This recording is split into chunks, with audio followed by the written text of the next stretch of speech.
The Cotton Bowl. For 3 generations, it has symbolized the best in college football.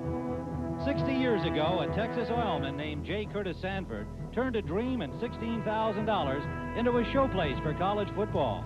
Since then, Cotton Bowl rosters have read like a college football Hall of Fame. Heisman Trophy winners Doak Walker and Doug Flutie.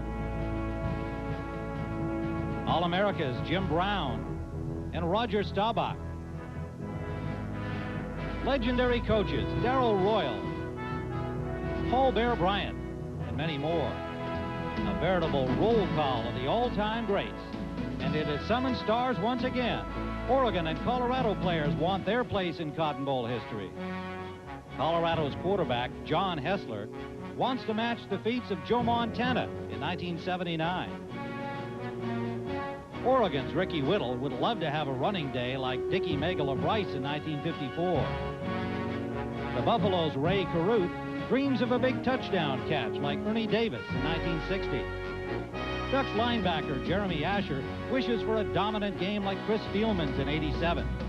Coaches Rick Neuheisel and Mike Bellotti, well, they just want to raise the Cotton Bowl trophy in victory. It's the past and the present. 60 years and 60 minutes. It's the Cotton Bowl, and it's next.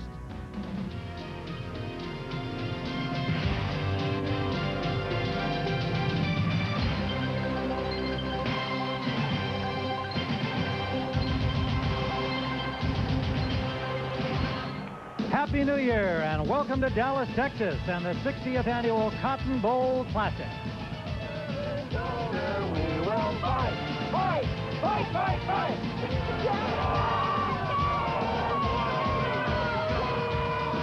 From the Pac-10, the Oregon Ducks, and from the Big 8, the Colorado Buffaloes. Hi, everybody. I'm Tim Ryan here at Cotton Bowl Stadium on the grounds of the Texas State Fair. And for the first time ever, there is no representative from the now-defunct Southwest Conference. But thousands of football fans have traveled here from the ancient forests of the Pacific Northwest and the snow-capped Rocky Mountains to watch a compelling matchup between the number 7-ranked Colorado Buffaloes and the number 12-ranked Oregon Ducks.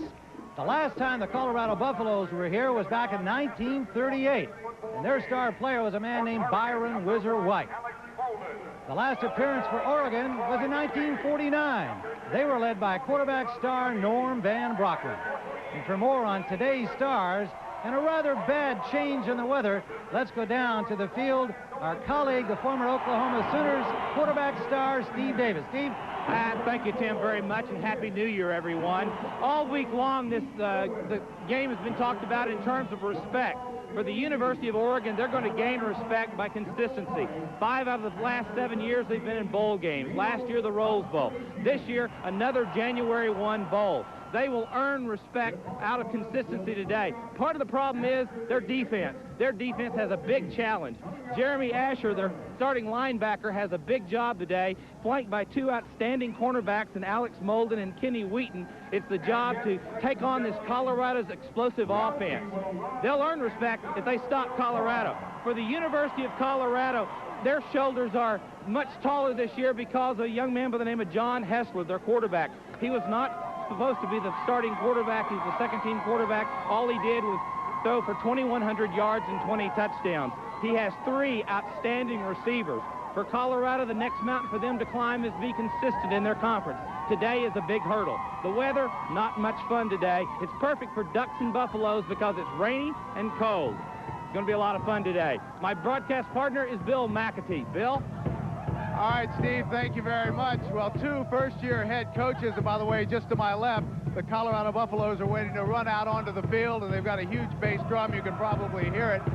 But 2 first-year head coaches, both trying to cement their rookie years with 10 wins. And a few minutes ago, Mike Bellotti told his Oregon Ducks that he was reserving his ring finger on his right hand for a Cotton Bowl ring. Today he was not going to wear his Pac-10 championship ring. And then he walked around and shook each player's hand. And then just moments ago, Rick Neuheisel, in a very subdued manner, addressed his Colorado Buffaloes. Get ready to rumble. Let's rumble, Buffalo. Let's rumble, Buffalo. Well, both men know that this wet weather is like playing Russian roulette with turnovers. The only question is when and at what price. Back up to you, Timmy. All right, Bill, gloomy skies here in Dallas, but they will not dampen the excitement of the players or the fans here at the 60th annual Cotton Bowl Classic. We'll be right back.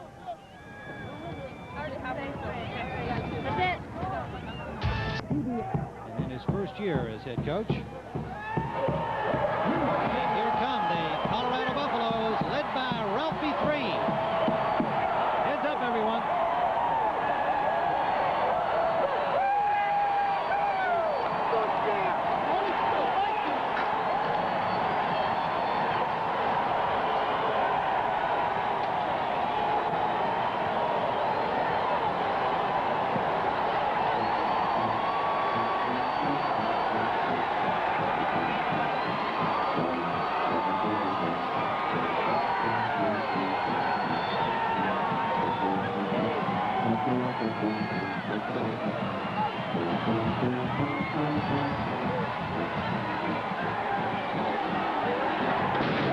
Into your living rooms, that's Ralphie 3. She may be female, but she's no lady. Buffing the Buffs, and now it's time for the Oregon Ducks.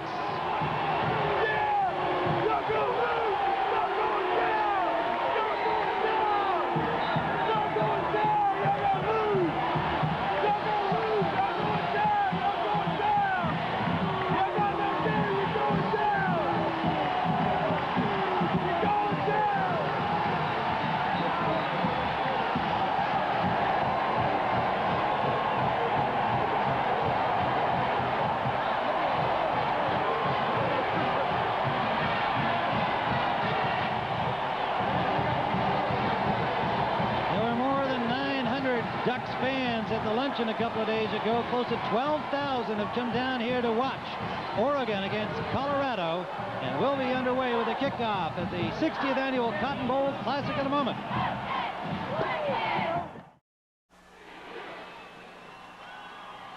We're ready to play football in Dallas, Texas, under gray skies and dropping temperatures. The number 12 ranked Oregon Ducks from the Pac-10 and the Big 8's number 7 ranked Colorado Buffaloes. Oregon has won the toss and elected to receive. 34-year-old Rick Neuheisel, his first year as head coach, after a year as an assistant at Colorado.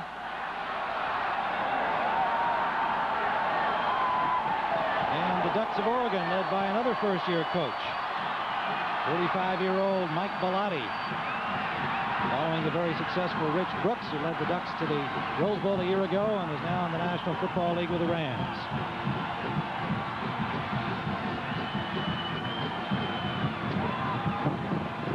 Number 12, Jason Leslie, will kick it off for Colorado, and he's showing his bravery early here.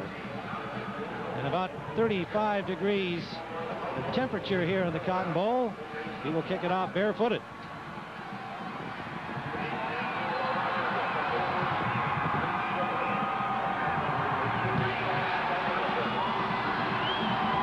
Leslie ready to kick it off.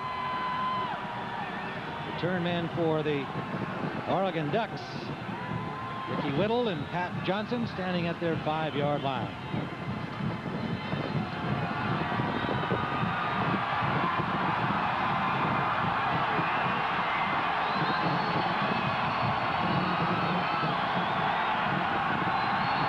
And we're underway with the 60th annual Cotton Bowl Classic. Whittle from the 10.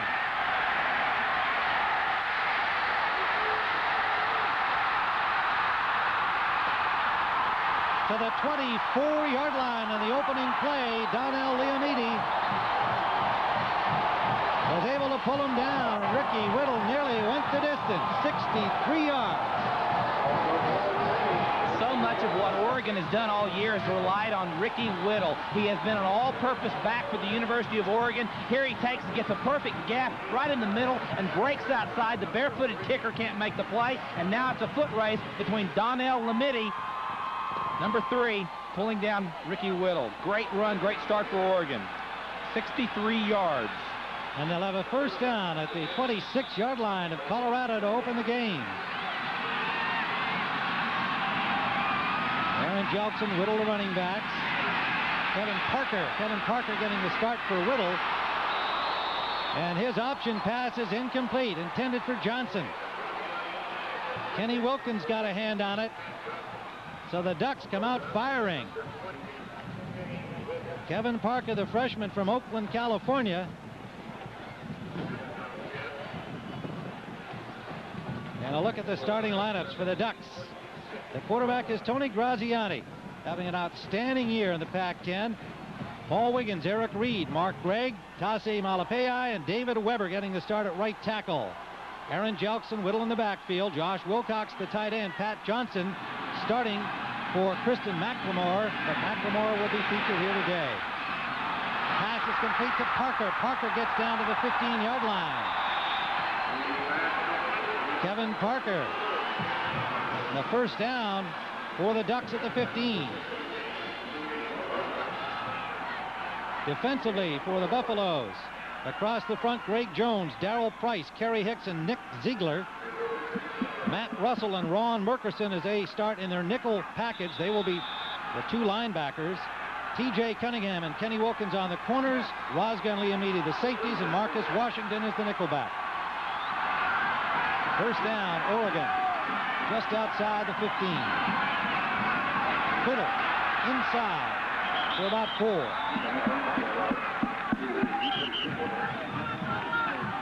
Gary Hicks on the tackle. One of the things the Colorado coaches wanted to do, because Oregon has what we call a scripted program, their first 20 plays are on a script. What they're trying to do is they practice these 20 plays.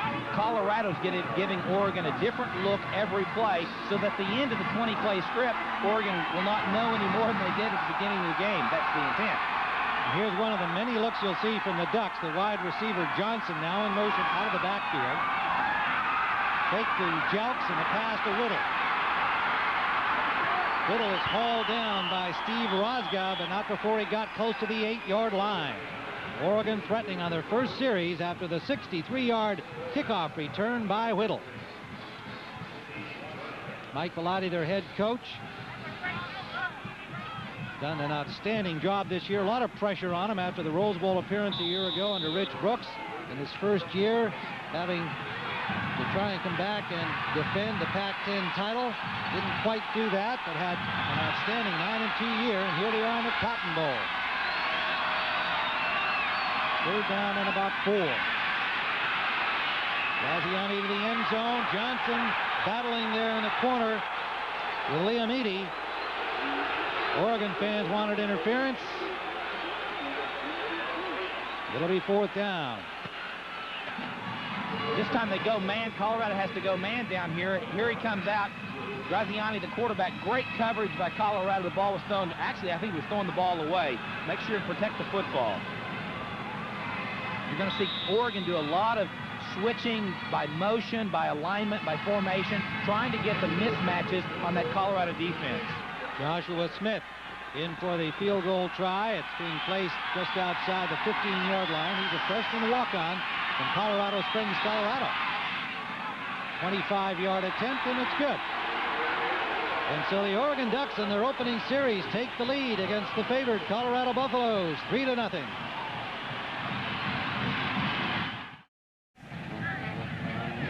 So the Ducks of Oregon have taken a 3-0 lead on the opening series, using up 2:07 on the clock after a 63-yard kickoff return by Ricky Whittle. Joshua Smith with a 25-yard field goal. Brewer kicking off for the Ducks, taken by Herschel Troutman out to the 30-yard line, and Colorado has their first offensive opportunity. Rick Neuheisel sends in John Hessler, the quarterback. What an outstanding year he has had after Troy Detmer went down in the 4th game of the season. Offensively up front, Andrew Welch, Keith Irwin, an All-American, Brian Stoltenberg, another All-America, Chris Naioli, and Melvin Thomas. Troutman will start in the backfield. The tight end is Matt Lepsis, and an outstanding wide receiver core, Ray Caruth, James Kidd, and Phil Savoy.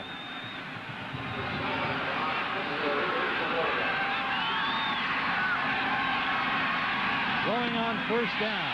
and complete to Savoy, just inside the marker, a gain of close to 9 for the Buffaloes. Defensively for the Ducks in a 3-4 alignment, the linebackers Jensen, Rule, Asher, and Derek Barnes. And the defensive backs, Molden and Wheaton on the corners, they are outstanding. Isaac Walker, the free safety, Brian Collins at strong. Second less than a yard. Colorado. Troutman has the first down for the Buffaloes over the 40-yard line of Colorado.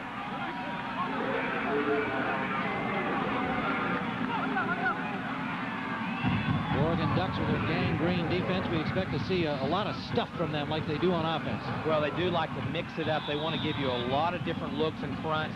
They want to create mismatches when they play defense. They also want to put John Hessler in a position to make him uncomfortable.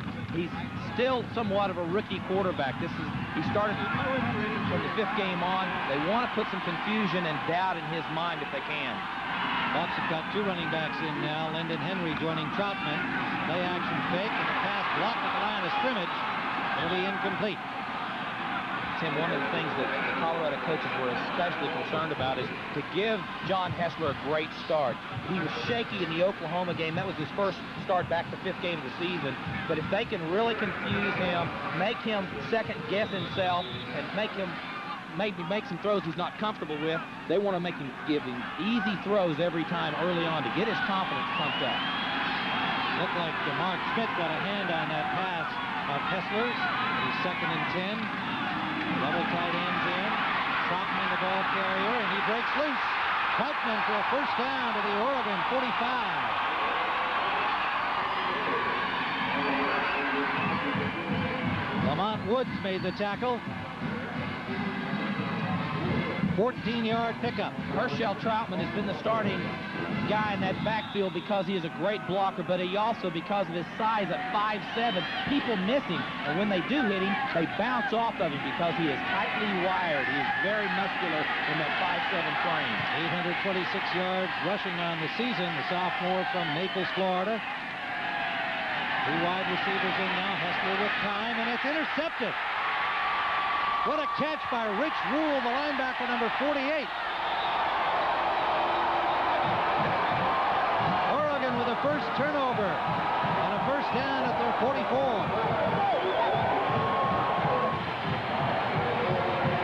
Not the way Colorado wanted to start with John Hessler. They're trying to hit a crossing route across the middle. Rich Rule, 48, will step right in. He tried to force it in to Caruth, number 21, his speed receiver, and Rich Rule just stepped right in front of the ball. Bad read by John Hessler. So the Ducks, after a 63-yard kickoff return, setting up their field goal, now have it again at their own 45. Whittle, first down and then some to the 35-yard line of the Colorado Buffaloes, where Cunningham drives them out. I talked about in the open about respect. Oregon doesn't feel like they're respected, that they're in the lead of college football. This first quarter, they're playing like they've gained some respect. Watch him just break outside. Nobody's making the tackle. There's the first black shirt to make contact with him several yards down the field. There's a flag on the play, evidently against the Buffs. And Oregon with a first down at the 36-yard line of Colorado.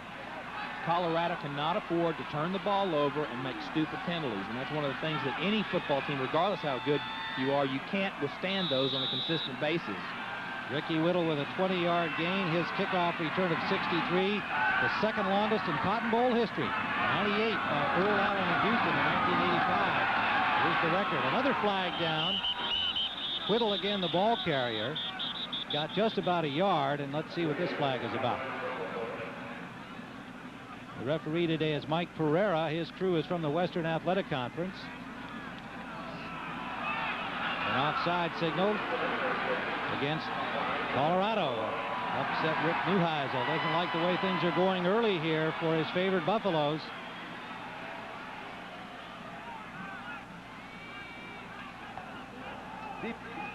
Lined up in the zone. Defense line. Zone, 5-yard penalty, repeat first down. Colorado lined up in the neutral zone, the offside call. First down and 5 inside the 31. 3-0 Oregon lead. Opening quarter of play here under cloudy skies in Dallas, Texas at the Cotton Bowl. And then Blake Spence in motion. Graziani out to Whittle. Whittle gets 2 good blocks and has a first down to the 25-yard line. Mike Phillips made the stop, the linebacker number 91. Watch the center and the right guard pull on the screen. It's a delayed screen. Great job there. The guard and the center pull out in front, make good blocks, and then Ricky Whittle weaves his way back inside against the grain for the good gain. Tassi Malapei, Mark Gregg leading that blocking, and a first down, Oregon at the 25-yard line.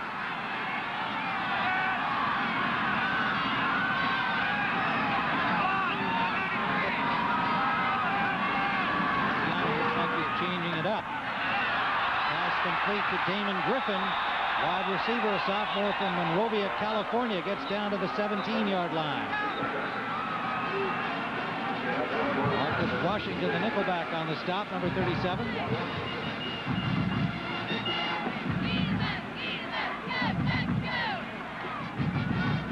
Here's Oregon, what they've done: 9-2, 6-2, the best overall record in the Pac-10. Their second appearance. And they're talked a lot about respect. If they win this ball game today, they will have gained respect. They've gained a lot of respect. They've come a long way in a short period of time. On second down, it's Whittle again. Inside. Bobbled the ball, but managed to hang on to it. Got close to the first down marker. Let's see where they make the spot.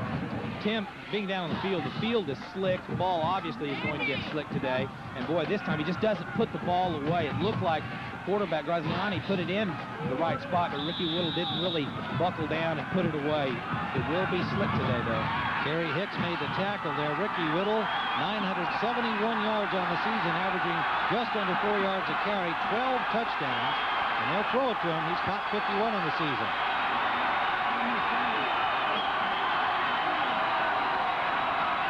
Blake Spence in at tight end. Play action again. Graziani nearly caught. Just gets it away, and it's incomplete. Cameron Ricketts and Josh Wilcox both arrived trying to make the grab there. Neither came up with it at the goal line. One of the reasons Oregon has not been sacked is because of Graziani in terms of his ability to scramble. He's got good feet, mobility. He gets away, gives his receivers more time to find an open area. He's running out of field, and there are 2 receivers right there, as you said, Wilcox and Ricketts. Looked like Ricketts was the intended receiver. They'll try for another field goal from 33 yards away. Joshua Smith, the freshman, hit his first one from 25. Now from the hash marks, he hits again. And the Ducks with a 6-0 lead from 33 yards out. Joshua Smith gives the Oregon Ducks a 6-0 lead. 8:33 to go in the first quarter.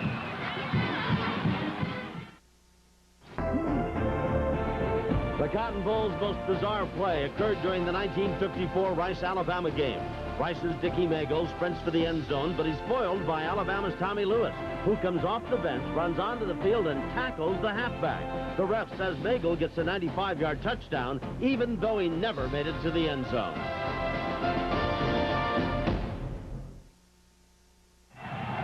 And welcome back to the 60th Cotton Bowl on CBS, with Oregon leading 6-0 over the Colorado Buffaloes. And before the season started, Oregon decided to go with their green pants on the road, and that has worked very well for them. They are undefeated, 5-0 on the road. Then toward the end of the season, they wore them against rival Oregon State, won that game. So guys upstairs, if superstition counts for anything, it may be paying off for the Oregon Ducks. Green is looking good, Bill McAtee. Thank you. Short kickoff from Brewer. Troutman had to jump up because the ball took a high hop, and the Ducks were all over him. Smart play by Troutman, and he came down with the ball at the 25-yard line. Jed Weaver making the tackle. This is probably very unsettling for the special teams coach that no one's jumping on the ball. Colorado seems a little bit shell-shocked, a little surprised. They're just not put it all together. They've made some mistakes, turnovers, penalties. That's been the story early in the football game. I don't think they thought they'd be in this position this early in the football game. Smith, second field goal for Oregon. 33 yards out, 39 yards in 6 plays after Rich Rule's interception, giving them a 6-0 lead. Colorado's second offensive series. Troutman picks up a couple. Mark Schmidt made the stop on him. Number 54, junior from Concord, California.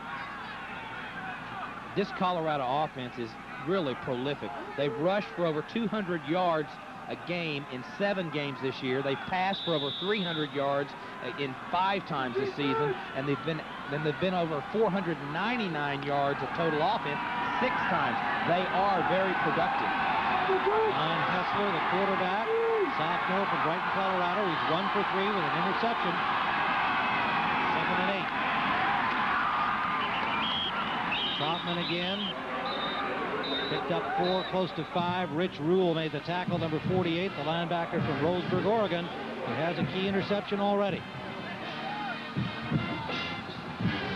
Because Colorado throws the ball significantly in terms of 297 yards, a lot of people think they're a finesse team.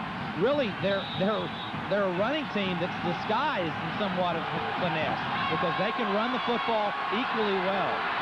Chris Anderson has come in as a 3rd wide receiver. They go to him on 3rd down. There's 33 catches, 13 of them, and then successful 3rd down conversions. Let's see what happens here, 3rd and 4. And they go outside to Phil Savoy, and he has a 1st down for the Buffaloes. The ball came loose. Ducks say they have it. Let's see what the officials say. Real tug of war going on down there as these fired up Ducks.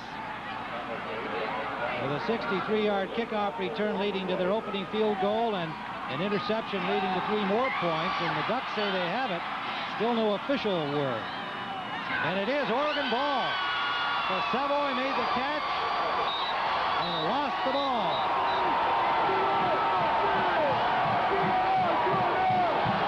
Colorado was trying to again protect John Hessler, give him confidence early in the football game. 3 receivers to the right side. Phil Savoy, number 80, will come back in. A very safe pattern to run. What happens here? He just gets a great stick by Jeremy Asher, number 44. The ball comes loose. Another turnover, another mistake, another opportunity for Oregon. Asher, the All-American. Wheaton had him low, and Asher popped him high. 1st down, Oregon inside the 40. Ricky Whittle running. Whoa, what a hit on him. Marcus Washington, number 37, a freshman from Colorado Springs, really put a lick on Whittle. Number 37, Marcus Washington, is their nickel back, the 5th back. They're playing with 5 defensive backs against Oregon. Boy, he does a great job. He's a redshirt freshman, the 3rd corner. He's a former free safety, youthful, skilled, and tenacious. Also add a very much of a hitter. Tremendous shot there. Colorado needs a wake-up call. I think maybe they've had more wake-up calls than they want so far here in this game. They're trailing 6-0. Injured player being taken off the field. Want another football. Looked like Darrell Price getting a little assistance, and the officials asking for a new football. It is going to be a little greasy and slick out there. Steve Davis, you told us you were down there on the field. It's getting colder, and the grass already a little slick. That's right, and it's mowed very short, so it's a very tight. Tried to be a fast track if it were dry, but it makes it a little slick. 2nd down and 7 for Oregon, and Graziani hit behind the line. The blitz was on, and it was Ryan Olson, the tackle, number 55 from Lakewood, Colorado, a sophomore. With a loss handed out to Graziani. Colorado wanted to challenge the inside guard and center of Oregon and see what kind of players they really are. That time Ryan Olson just went right through the hole. No one touched him and made the play. They want to find out how physical those inside people, they feel like with Olson and Hicks, they've got good speed and size that they can outman the inside of Oregon. That makes it 3rd down and 14 now for the Ducks. Tight end Wilcox in motion. Graziani rolls a little left and back the other way, and it's going to be picked out. Steve Rosga. And Rosga all the way out to the 42-yard line of the Buffaloes.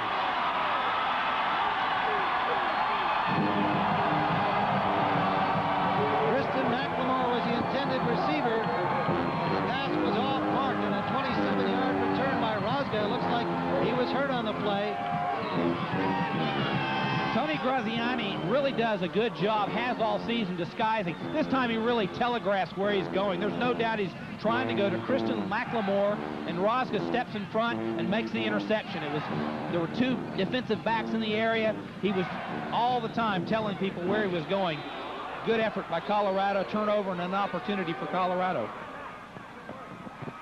Buffaloes will start from their 41-yard line. Rosga getting some attention out there. He took quite a shot from Wilcox after his 27-yard return.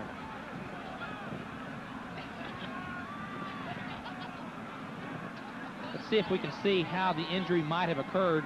Josh Wilcox, the tight end, is a fierce competitor on offense. He's also physical when he has to play defense. Did a great job.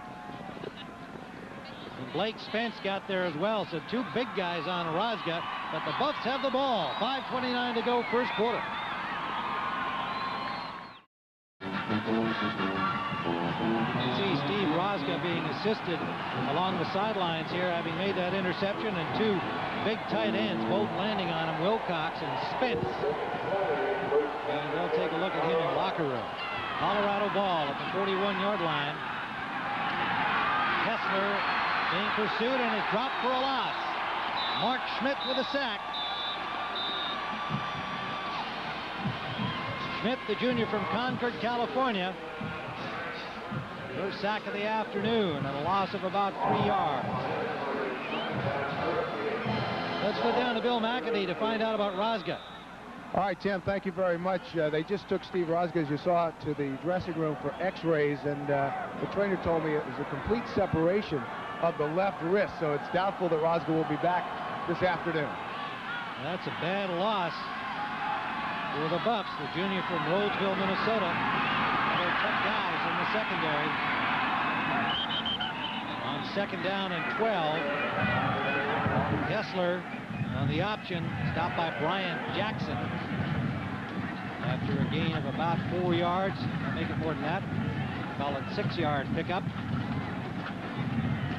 Colorado occasionally will run the option play, hoping that they might get man coverage on the cornerbacks, where the cornerbacks would just turn, go with the receivers, and leave the quarterback basically coming down the line on his own. Gibson is in, Rule is out, third down. Right at the marker, it is complete. Good catch by Chris Anderson, their third down specialist, on a low ball from Hessler. And it will depend on the spot here. Looks like it's going to be just short, less than a yard on a fourth down. So Rick Neuheisel with his first interesting call of the afternoon. Ball spotted just inside the 50-yard line. Less than a yard to go for a first down. Oregon leading 6-0. Chris Anderson's kind of a role player, as he said. They try to take advantage because of his height at 6'4" against these short 5'9" and 5'10" cornerbacks. They're going for it. Fourth and less than a yard. And he did not get there. Herschel Troutman is stuffed by the Ducks. Jeremy Asher, the linebacker, no surprise, with Troy Bailey, number 56, making the stop. That is a huge play. Where did they go? Right behind the strength of that offensive line. They think that their middle three people are the best in the country. And here he tries to go right behind Irwin, Stoltenberg, and Naioli. And boy, they just stuff him right there. That's a great credit to the University of Oregon, going behind their strength, and Oregon was up to the task. Bailey and Asher and a gang of other Ducks. Flock, I guess. First down for the Ducks at midfield. Graziani rolling. Deep sideline, incomplete. Perfectly timed hit intended for Jabri Hodge. Oregon's doing a good job of putting their quarterback on the corner. Get him away, give him more time, get him away from that Colorado pressure. That's a great opportunity for them because he can see more of the field. He gets away from the height of those defensive linemen, has an opportunity to complete passes. Graziani now 4 of 8, 28 yards, 1 interception. 2nd and 10, Oregon. At midfield, Graziani under pressure, got the ball off to the tight end, Blake Spence. Sophomore from San Juan Capistrano. Pressure came from the linebacker, Matt Russell, blitzing.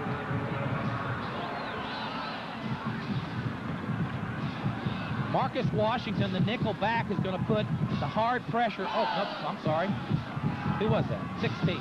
Matt Russell. Yeah, Matt Russell. I'm sorry. The inside linebacker put the pressure on. There at the end is Marcus Washington. It turns into just a 2-yard gain as Graziani had to unload prematurely there with the heat from Matt Russell and Warren Russell as the game goes on. 4th down and 8. Short drop, he's got running room, but not enough. Good reaction by the Buffs. Darrell Price and Graziani. And a good defensive series for the Buffaloes. After being stopped on 4th down, they have held the Ducks. That's what Colorado wanted to do. Make Graziani not be able to throw on motion. Make him hold the ball one more step and force him out of the pocket. That's the way Colorado wanted to play against this great offense and the ability of Graziani, number 10. Josh Bidwell comes in to punt for the Ducks. Bidwell averaging 36 for 1. Elton Davis standing at the 12-yard line for the Buffaloes of Colorado. Bidwell's punt hits at the 7 and into the end zone for a touchback. 48-yard punt for Bidwell.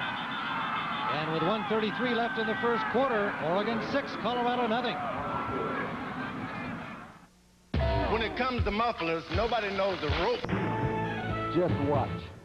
The Buffaloes of Colorado first down at their own 20 following the touchback. Double tight ends, Matt Lepsis and Tennyson McCarty.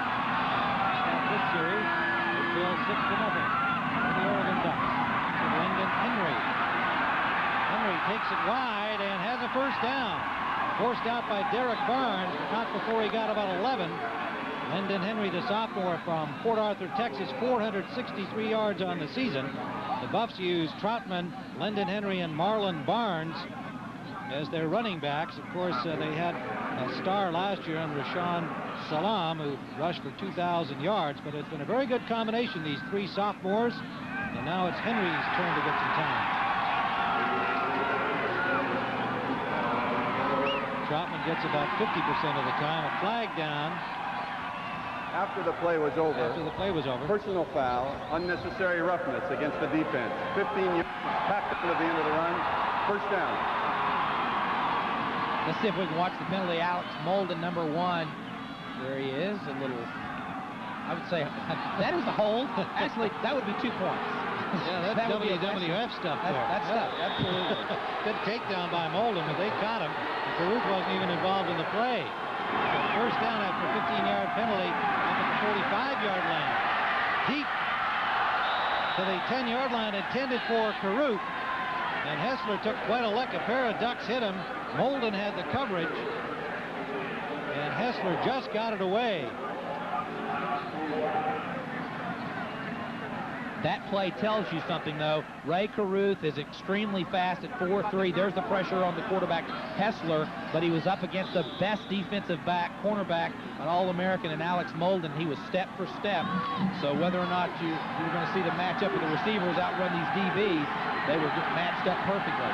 Mark Schmidt and Derek Barnes had the pressure on Hessler. It leaves 2nd and 10 at the 45-yard line of Colorado. And again the heat. And he is dropped by Collins. The strong safety blitzing from the corner, number 2, the senior from Los Angeles.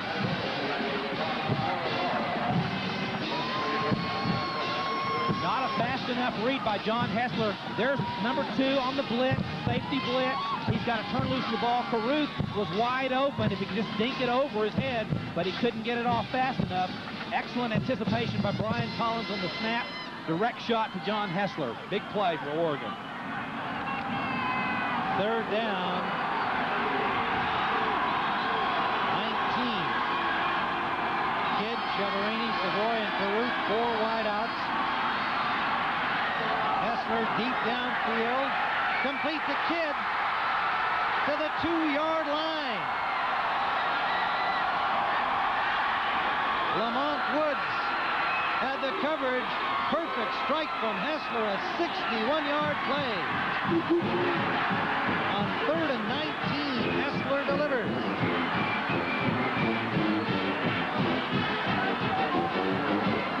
You'll see the blitz inside. There's 2 safeties coming inside now. It's man-on-man, and he's one-on-one on Lamont Woods, number 11, and he just outruns him, goes right by him. James Kidd, exceptional speed. He's the second fastest behind Carruth. Runs about a 4.4. Perfect matchup. Great comeback by John Hessler to make the play.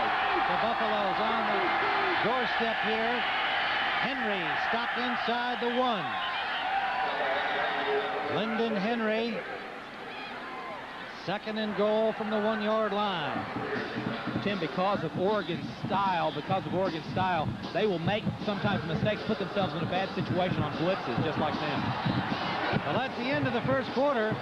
With the score, Oregon 6, Colorado nothing. CBS Sports coverage of the Cotton Bowl Classic continues after this message and a word from your local station. Galati, there's Rick Neuheisel, 2 first-year coaches, trying to win their first Cotton Bowl. And Colorado trailing 6-0 at the goal line. 2nd and goal from the 1.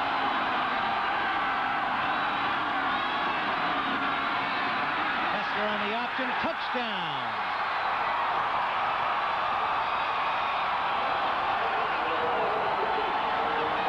John Hessler struggled early, had an interception, and on 3rd and 19 came up with a 62-yard pass to James Kidd to set up this touchdown that he takes in himself. Counter option play on the goal line, a great play. Nobody picks up the quarterback. 56, Troy Bailey's got to turn back on him. He was slow playing. John Hessler, the perfect call, jumps inside. Anytime you see shoulders going away, you turn inside. Perfect execution by John Hessler.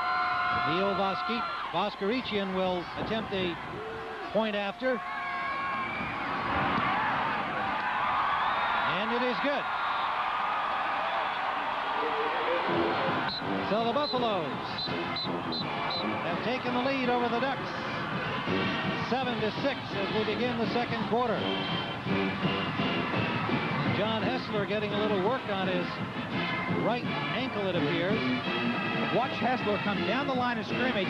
56 has got to make the play. He's going to slow play, but it doesn't happen. Let's see what happens. He'll come down the line of scrimmage, counter option. 56 has got to come in, or 38, either one. And he just jumps in field. They're all moving away from him. Perfect execution. If no one shows up, quarterback rule, jump inside. Green outside backer, all right? So you got to, if you say green, then Matt Lepsis will know. Hit him in the back of the head. You got to know that, all right? You with me? It's important. All right, come on, I'm going to draw. Coach Rick Neuheisel talking to his young quarterback, John Hessler.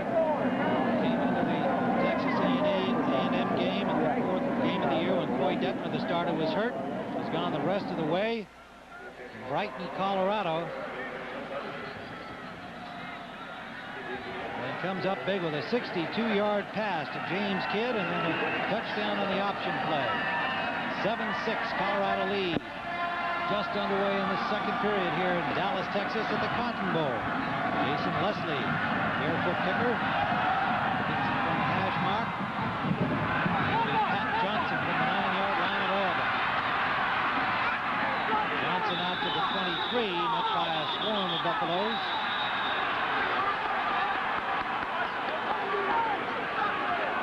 Terrell Cade first to hit him.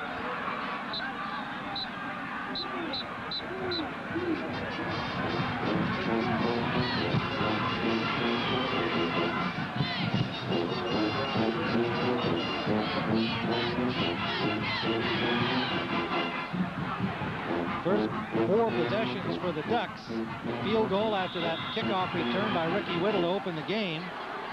And then following the turnover, a second field goal by Smith. For their first 6 points, but Colorado leads by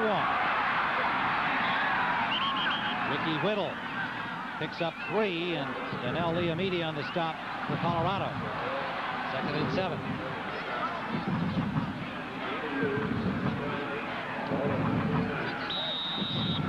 You've got to be a complete quarterback. You've got to make your fakes. What's Graziani, number 10, the quarterback? Really, just if you can just cause a linebacker to freeze just for 1 step, draw him to you, that's the little things in the game of quarterbacking makes a big difference. Ryan Black has come in for Steve Rosgo. Rosgo has not returned after his shoulder injury. We'll keep tabs on that. Graziani out for Ricketts. And the Buffaloes were all over that play. Viliami Maumau, reserve defensive lineman number 77, taking the hit. They had a good read on that one, Steve. Kind of a blind comeback or quick screen. And really what happens, I mean, watch the quarterback, Graziani. He's got his back. He doesn't know who's out there. And then all of a sudden throws the ball. Wonderful job by Marcus Washington, the nickel back, to make the play and not to allow any gain at all. Now a sophomore from Honolulu, and they project him as a starter next season as a junior on this defensive front. 3rd down and 10. Straight drop this time by Graziani. Gets good protection. Deep sideline for McLemore. Diving grab it out of bounds. Great effort by Kristen McLemore, but Graziani stretched him out to the field of play. Christian McLemore is really their hottest receiver. He's just had an outstanding year. Watch him lay himself completely out.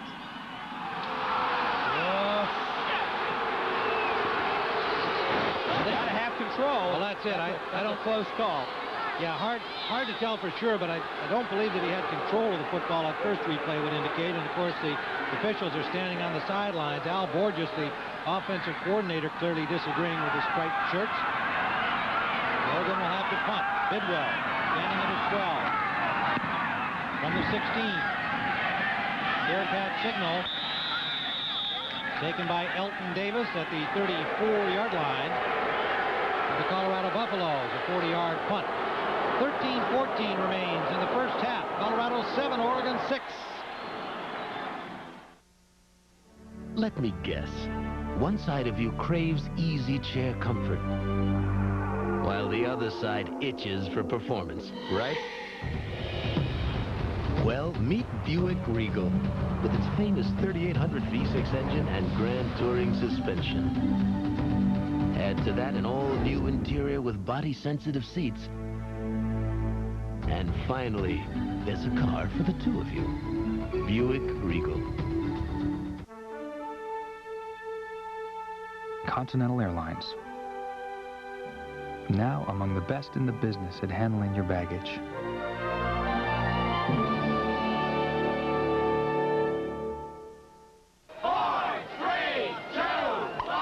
It's Visine season, the season for red, irritated eyes. Visine is recommended by pharmacists nearly 4-to-1 over any other brand. It's Visine season.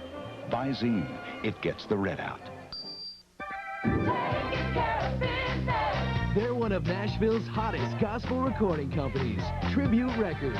And like millions of other businesses, they sing the praises of Office Depot. From the Music City to the Motor City, nobody sells more office products to more businesses than Office Depot, where low prices are guaranteed. That's the gospel truth. Every day.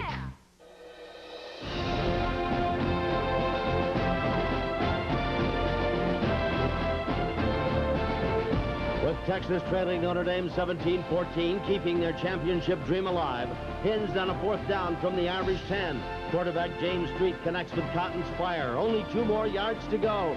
Street to halfback Billy Dale, touchdown. And with that last-minute score, Texas clinched its 2nd national title.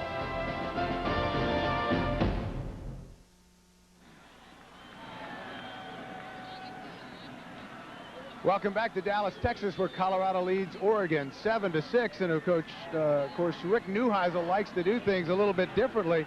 2 weeks ago, he canceled practice and took 50 of his players on a ski trip. Most had never been on skis before. They didn't know how to stop. Some even ended up in the parking lot, but everyone had a great time.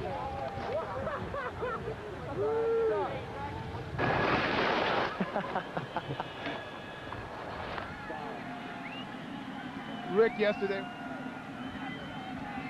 Rick Neuheisel, kind of a different philosophy, I'd say, Bill and Steve, compared to most coaches, even the other young coaches. I can't imagine too many guys risking the injury of somebody out there on skis for the first time, Steve. Yeah, but the benefits, I think, far outweigh the risk because of what it means in terms of team, camaraderie, and the relationships that really make for great football teams.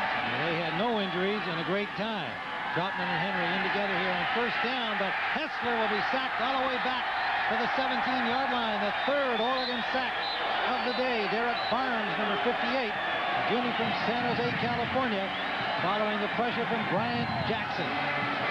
Oregon felt like they had to put pressure, take some chances. They might give up a big play occasionally, but they've got to go take some chances, and they did. Derek Barnes puts pressure and puts John Hessler on his backside. Hessler 4 of 7, 82 yards, 1 interception early, and then the 62-yard bomb to Kidd that set up the Colorado score. Back on their heels again. This offensive team's done a great job protecting the quarterback, but prior to that particular play, they'd only given up 20 sacks out of 386 passing plays. Well, the Ducks had 6 defensive backs on the field in their dime package, and Hessler takes a timeout to talk it over with Rick Neuheisel. 12:30 to go, first half. The Buffaloes by 1.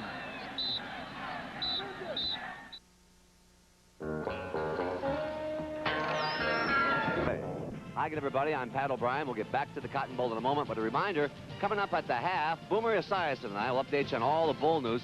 We'll take a look at the inspirational story of Florida Gators nickelbacker Ben Hanks, and we've got a New Year's treat, college football's Plays of the Year. Let's now send you back to the Cotton Bowl and the Ryan Express. See you at halftime. Thanks, Pat. Looks like sunshine there in Tempe. We've still got cloudy skies, but nothing falling from those clouds so far. After some rain overnight, chilly temperatures here in Dallas. Hessler with a lot of time after the long sack completes it to Caruth up to the 30-yard line, and that will still leave them a third down and about 12.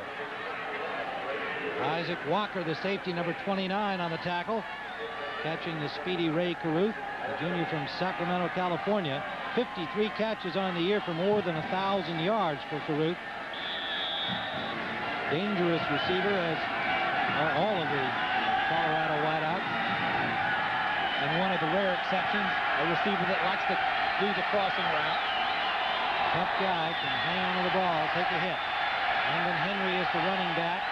Savoy in motion behind the ball. Tough fake, screen out to Henry, and the Ducks all over it. Kenny Wheaton is there. And the linebacker, Derek Barnes, number 58.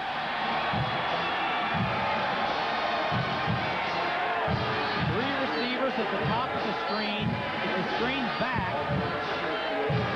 and boy, Oregon just does a wonderful job of figuring out exactly what's going to happen. They read it again. John Hessler throws it right into an area where 2 defensive players are. Charlie Waters, defensive scheme, 2 big plays there in a row. Backing up the Buffs for a punt from the goal line, Andy Mitchell. Pat Johnson is back for it. Mitchell's first punt is short, takes a Buffalo bounce, and rolls out near midfield to the 49-yard line. But the Ducks in good field position with 11:26 to go after a 36-yard punt. Well, tonight CBS features prime-time college football with the FedEx Orange Bowl. The number 8 Florida State Seminoles take on number 6 the Notre Dame Fighting Irish. Coverage begins at 8 Eastern from Miami, Florida. That's tonight on CBS Sports. And then tomorrow, college football's national championship. The Tostitos Fiesta Bowl, number 1 Nebraska and number 2 Florida. Coverage begins at 8 p.m. Eastern from Tempe, Arizona. Tomorrow night on CBS Sports. First down. Graziani to the fullback Jelks. And Jelks picks up 8, maybe 9 before T.J. Cunningham, the cornerback number 8 for Colorado, makes the hit.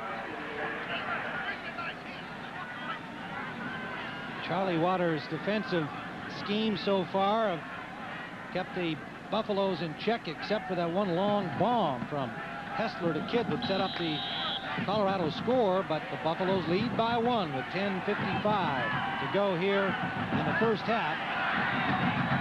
Oregon second and a long 2 at the 42-yard line of Buffalo. Jelks will try to get it, and he does. Aaron Jelks, a sophomore from Sacramento, California, former linebacker, showing his strength in a first down.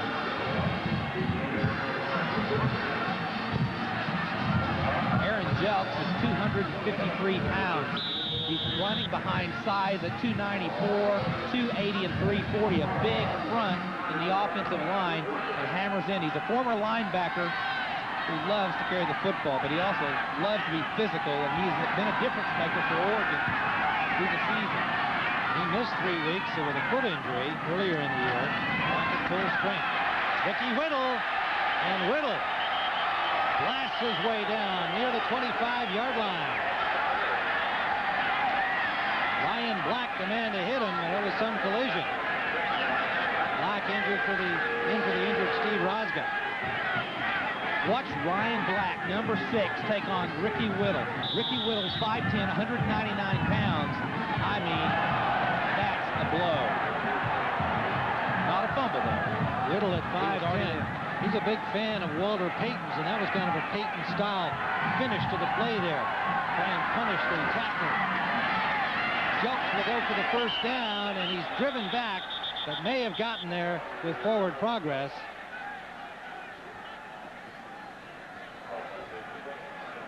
Alan Wilbon put the stop on him, linebacker number 23. Oregon felt like that they really needed to establish a running game. They didn't want to get in a situation where they were one-dimensional, where Colorado could really tee off on them. So it's real important for them in the early part of this football game. They wanted to be in a position where they could really take care of Ricky Whittle and Aaron Jelks and get some action in terms of the running game.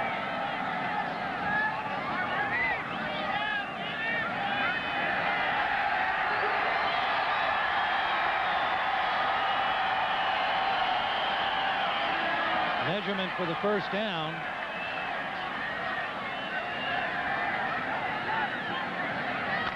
And it is the Ducks at the 25-yard line with a first down.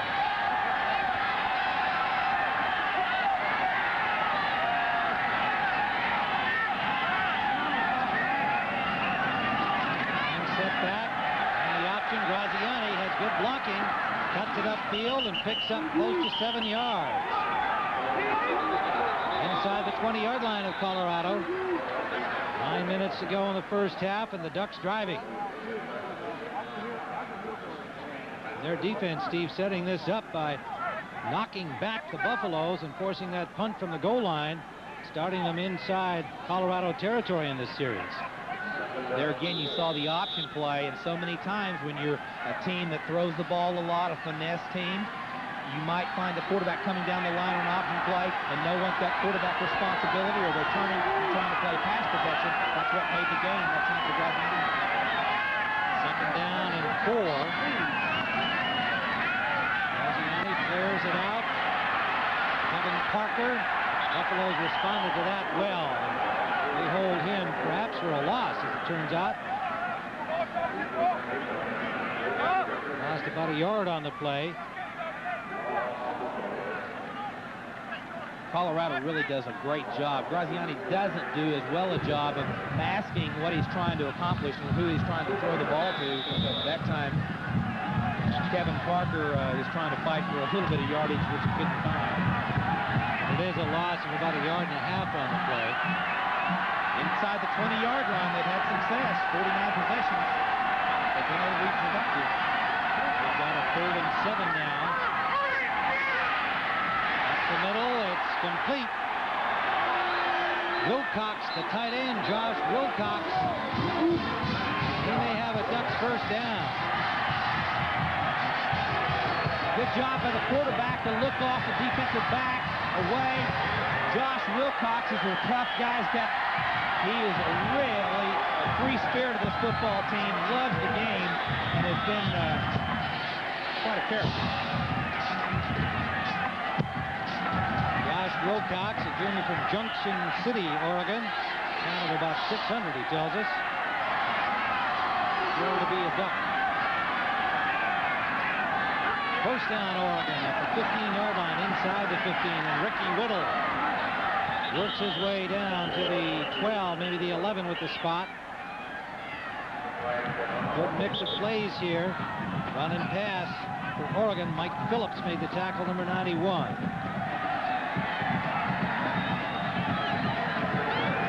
Penalty on the play against Colorado. Offside, the signal from referee Mike Pereira.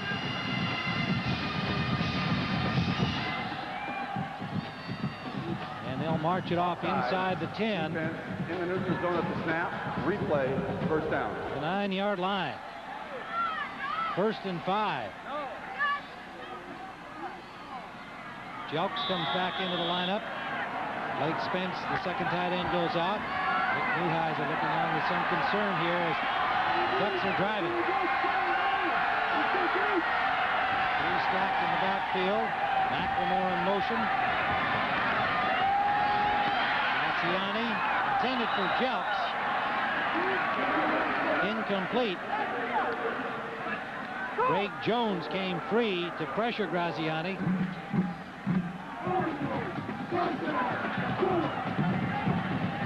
Greg Jones, a junior from Denver, Colorado, their best pass rushing down lineman. Colorado. Also has a 40-inch vertical leap. He's batted a few balls away this season. 2nd down and 5. 5 defensive backs in. Marcus Washington in the nickel for the Buffaloes. In motion. Great drop this time up the middle, intercepted. He could go all the way. This is Marcus Washington. Nobody will catch him. Touchdown. 95 yards for Marcus Washington.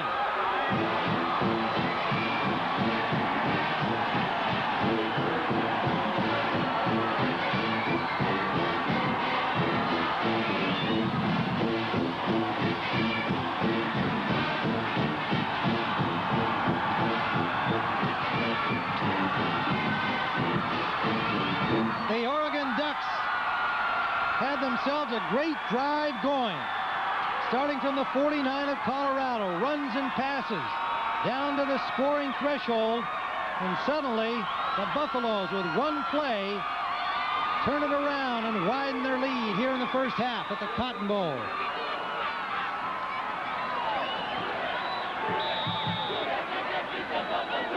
Longest return in Cotton Bowl history of an interception.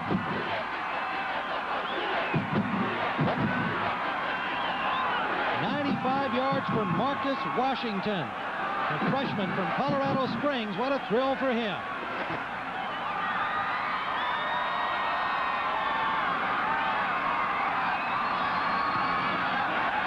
Askarichian with a point after, and he misses.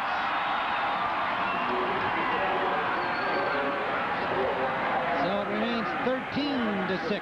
Colorado on top. A couple of things makes the difference. First of all, you got to get pressure on your quarterback. Make him hold the ball one extra step. Right there, you see all the pressure that he was getting from Greg Jones, 59. And then watch the interception by Marcus Washington. He's the nickel back. He's holding the ball. Mark Russell's also in there and throws it into coverage. The receiver was a little deeper. Just a poorly thrown ball by Tony Graziani. And then it's a horse race. There's nobody with a chance at him, just some interior linemen, and Washington has Colorado on top, 13-6.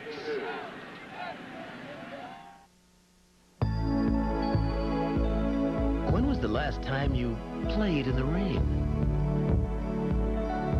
Let your hair go wild. Flexed your muscles to the world. Stayed up past your bedtime. When was the last time you really had fun in a car? Riviera by Buick. Go ahead. Express yourself. So what'd you get? 99-cent Whopper. Now, why can't you just say you got a Whopper? Why do you have to tell me how much you paid for it? It's a good deal, man. Look at the size of this. It tastes good, and I get it fixed my way, too, all for 99 cents. Get your burger's worth with a tasty flame-broiled Whopper for just 99 cents, but only for a limited time. Now, how would it sound if I said this shirt only cost me $5? It'd sound like you overpaid. You think I overpaid? Mm-hmm. The 99-cent Whopper at Burger King. Get your burger's worth. What's the latest? No news. Satellite imagery. Aviation forecasts. Still waiting, sir. The high-tech training of the weather crew is critical to over 5,000 sailors on this carrier. Any word yet? Yes, sir. Right now, however, their expertise is important for a different reason. This just in. Weather for our Liberty in Honolulu will be sunny with temperatures in the 90s. For more information about high-tech training all over the world, call 1-800-USA-NAVY.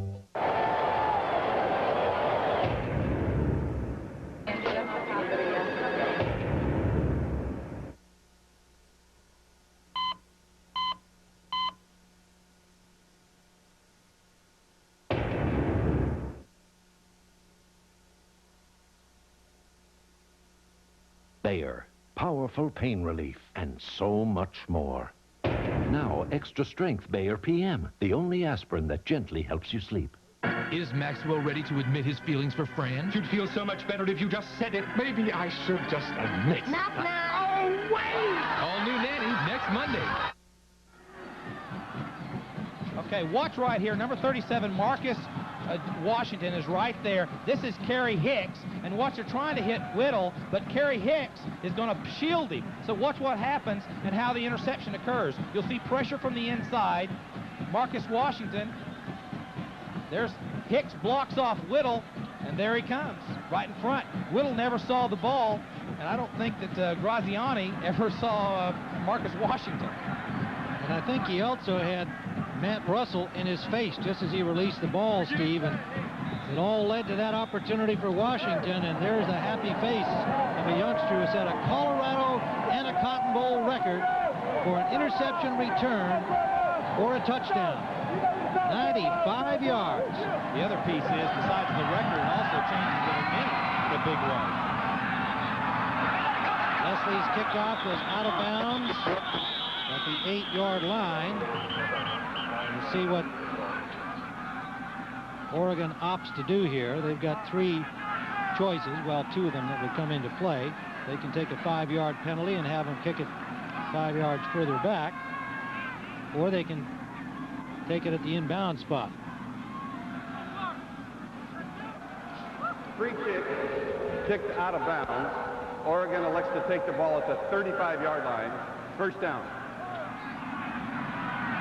So they'll have it at the 35-yard line. First down. It's tough right here. Now you got to go back to work. You've made a big mistake. You're down a little bit. You've got to pump your emotion up, and you've got to get some confidence. He's up and right early in his drive. Tony Graziani, the junior quarterback from Modesto, California, steps up in traffic, finds an open man. That's McLemore, and a gain of close to 6.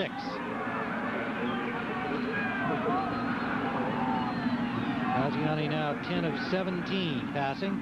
Perfect illustration of Tony Graziani in terms of his ability. He has a wonderful sense about where the pocket is. That time you saw him step up away from all the pressure and was able to find the open man, Christian McLemore. I mean, that kind of sensitivity is an innate sense that some quarterbacks have and some don't. And he obviously was able to pull it off. Get away from the pressure.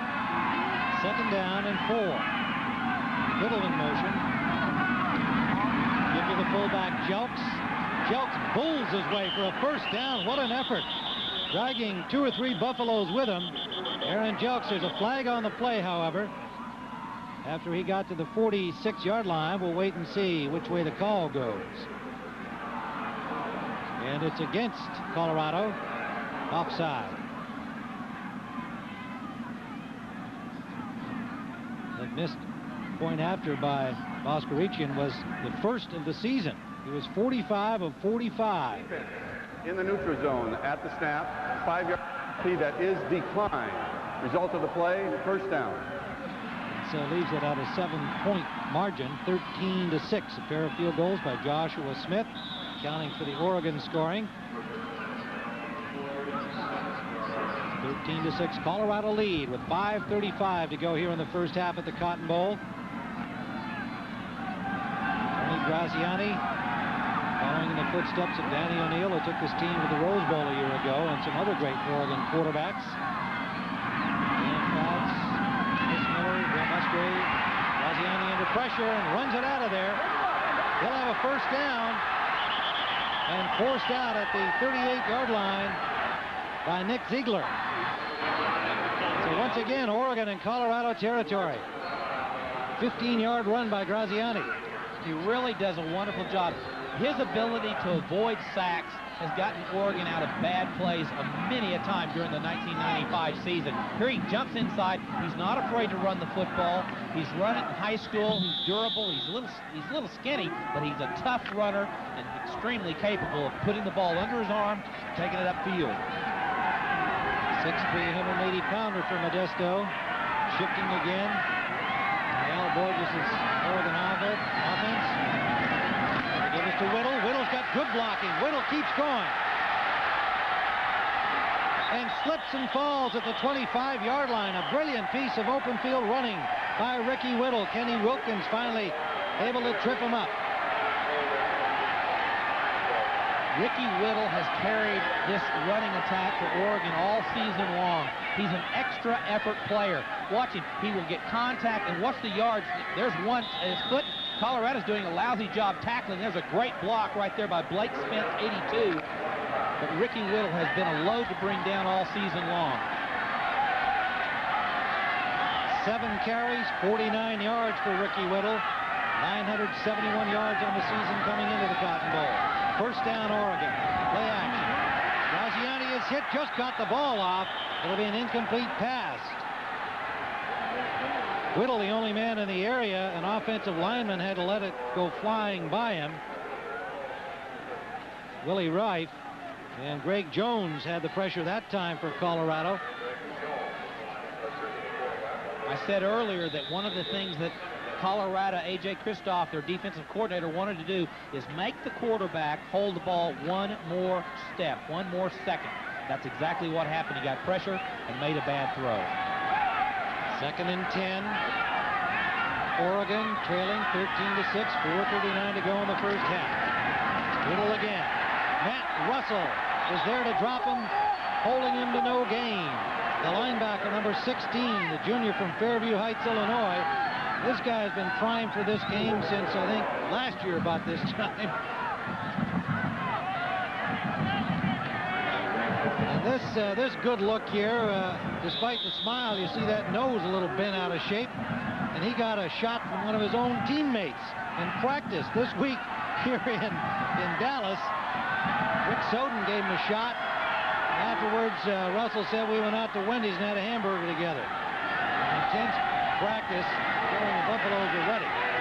3rd and 11. And McLemore was wide open. Graziani instead went out the other direction to Jabri Hodge, and he had triple coverage on him. A wide open Kristen McLemore was headed to the end zone, and the ball gone that way, Steve. Absolutely. What he had exactly what he wanted. He had a blitz from the inside. Christian McLemore ran the inside that ran the post route. Wallace was on the outside route. He just missed the read and threw the ball to the wrong receiver, but McLemore was wide open across the middle. So on 4th down, the Ducks will try another field goal. Joshua Smith, 44-yard attempt. His long this year, 42 yards. And that is no good. Wide to the right. So the Ducks come up empty on that drive. A missed opportunity for Oregon with 3:48 to go here in the first half. Colorado on top. 13-6. Joshua Smith hit 2 field goals back in the first quarter. But missing from 44 yards. Colorado takes over the 27-yard line. Marlon Barnes now in at running back, his first appearance for the Buffaloes. We commented that they use all 3 of their sophomore running backs, and now it's Marlon Barnes' turn. His first carry, a gain of maybe 2. Brian Collins, the safety, made the hit. We talked about the interchangeability of these 3 running backs, Herschel Troutman, Lyndon Henry, and Marlon Barnes. And the difference has been Herschel Troutman's ability to be a good blocker. He's just has that edge in terms of his blocking ability. But Barnes and Henry both are excellent runners and great players in this system. Market no gain on the play. Come on with Steve Davis, Bill McAtee, live from Dallas, Texas in the Cotton Bowl Classic. 13-6 Colorado lead. Play action for Hessler, and almost escaped the rush, but he is dropped right at the line of scrimmage and maybe just about a half-yard deep for the 4th sack by Oregon. And it is a loss. They've got a blitz on. The linebackers do a kind of a crossing stunt, and they just cause the pocket to collapse around John Heisley as he tries to step up. Great execution and anticipation by this Oregon defense. They like to move around, give you different looks, different stunts, different formations, try to get you confused and make a mistake. 3rd and 11 for Hessler and company. Oregon showed blitz. Play whistle dead and a timeout called by Colorado. So Hessler didn't like that look. 2:27 to go first half. Colorado by 7. It's among the top 10 schools in the world for the quality of its biological research. 7th among American public universities for international economics. Number 3 in interior architecture. 5th in special education. And among the very best in the country for journalism, business, and music. How's that for initial impressions? You've seen him laugh. You've seen him cry. You've seen what makes him angry. You may even think you know him, but you've never known him like this. Montel Williams is Matt Waters. We all have to take responsibility for how we shape our lives. A teacher with a passion to make a difference. That's what I came here for. Matt Waters series premiere. Then, American Gothic is the season's best new series. Gary Cole is a truly menacing presence. The most riveting series of the season. And it's back on a new night, Wednesday. We're back at the Cotton Bowl Classic in Dallas under cloudy skies. There has been no rain or snow. Both have been predicted for today. Temperatures dropping, however, and it is windy down on the field. 3rd down and 11. Colorado at their own 25. Hessler deep sideline, and it's complete to Ray Caruth. Wheaton on the coverage, and Caruth nearly escaped from him. That could have been trouble. Colorado, with a pickup of 10 on the play, will leave 4th down and a yard, and the punting unit comes on. Well, apart from that big turnover, Steve, Colorado really has not been able to move the ball, and frankly, I thought their big, fast offensive line might prove to be too much for the Ducks defense, but Charlie Waters, defensive coordinator for Oregon, has had his schemes ready, and the kids are executing. Yeah, they've kept them off balance with the stunts and the different formations on defense, and they've kind of neutralized the strength of that middle of their offensive line where they thought all their power and ability. I also am surprised that they've not been able to establish the running game as effectively as what they anticipated. They wanted to play a little smash mouth football against Oregon, and they've not been able to do it today. Colorado's had 2 big plays to account for their touchdowns. A 62-yard pass to James Kidd from John Hessler late in the first quarter. And then, of course, the interception by Marcus Washington, taking it 95 yards for the 13-6 lead. Coming up on At the Half, Pat O'Brien and New York Jets quarterback Boomer Esiason will get you updated on all the latest bowl news with scores and highlights, plus the inspirational story of Ben Hanks, Florida's nickelbacker and the special relationship with Coach Steve Spurrier. And a holiday tradition of college football's plays of the year, all coming up at halftime. Andy Mitchell will punt standing at his own 22-yard line. The snap. He gets it away. It's another short punt. Lands at the 45. This time is not a Buffalo bounce. And Oregon again with good field position. 18-yard punt. Let's go to Bill McAtee down on the sidelines. All right, Tim, thank you very much. These guys are usually found in much warmer weather. Peter Jacobson and Fred Couples. And I noticed at the first part of the game, big smile, a little bit of discouragement from Freddie, who's wearing obviously the Colorado garb, as you can see. But the fortunes turned on 2 plays.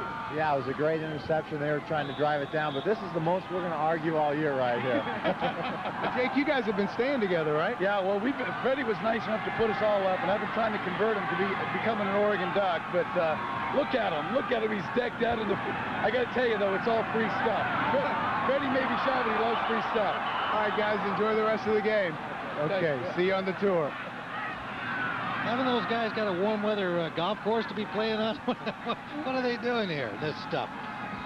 Ricky Whittle, the intended receiver, on first down for the Ducks, incomplete.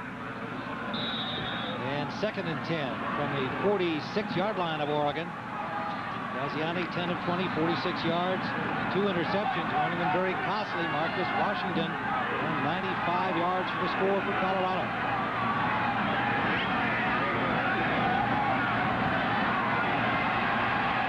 Plenty of time, and that intended for Dameron Ricketts, a little too high, couldn't haul it down.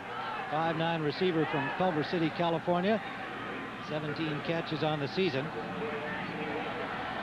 3rd down, Ducks. You've got to give a lot of credit to this University of Oregon's offensive line.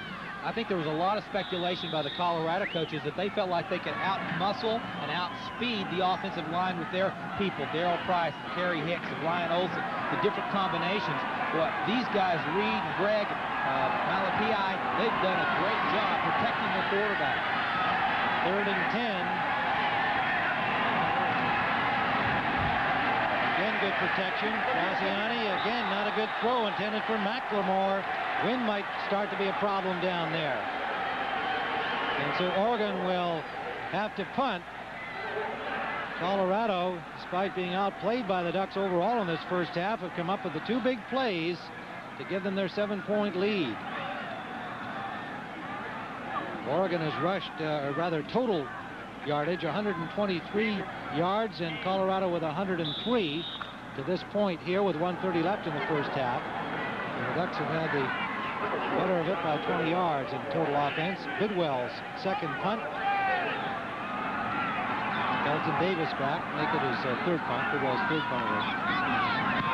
Hitting from the 34-yard line. Davis tries to return. He's dropped right there at the 20-yard line by Lamont Woods. So the Buffaloes with 1:21 to go. And a first down at their 20. And a 7-point lead over the Oregon Ducks from the Pac-10. 2 9-2 teams, 2 first-year coaches, 2 teams looking for more respect than they feel they have, and looking for the Cotton Bowl Classic Trophy here in Dallas.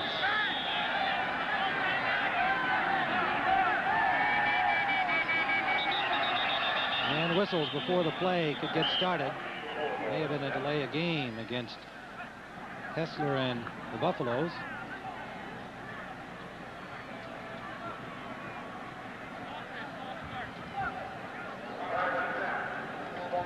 On the offense, 5 yards, still first down. Well, it's a false start. Mike Pereira, the referee from Sacramento, California, tells us. 1st and 15. From the 15. 1:21 and counting down. Oregon showing blitz. This rule is up. There's Russell. They don't bring him. And Marlon Barnes. Barnes down the sideline to the 31-yard line. Good running by Marlon Barnes, a sophomore from Memphis, Tennessee. And a first down for Colorado.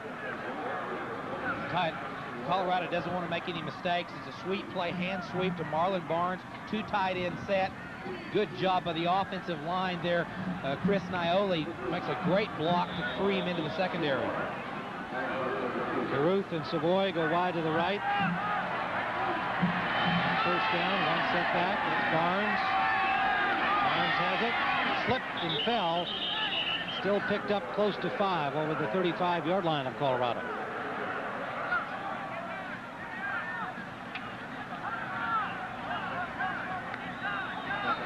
James Kidd comes into the lineup. Ray Carruth goes out for the Buffaloes.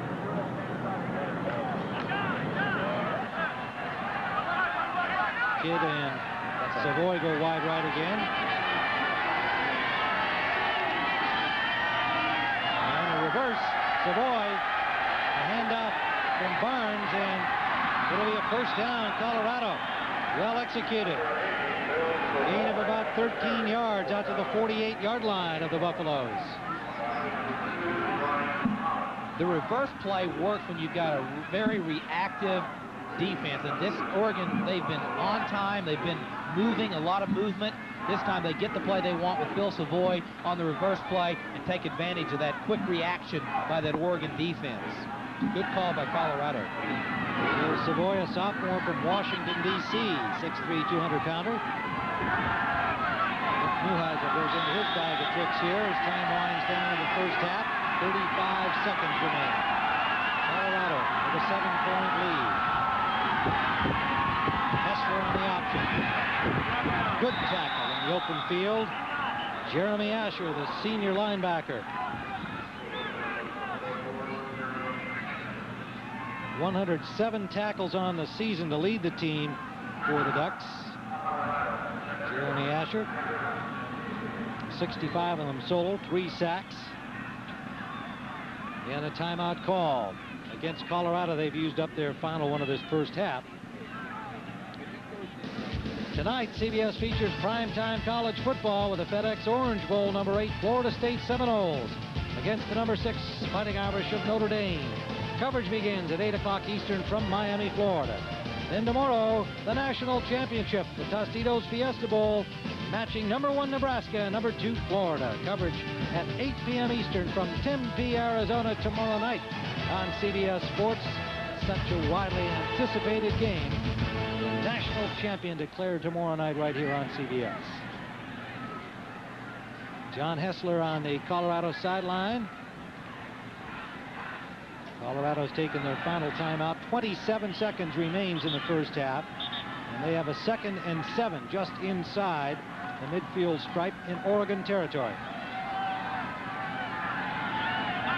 And finally, we're going to have an opportunity to have a national championship settled on the field. It's not a perfect system, but it worked this year.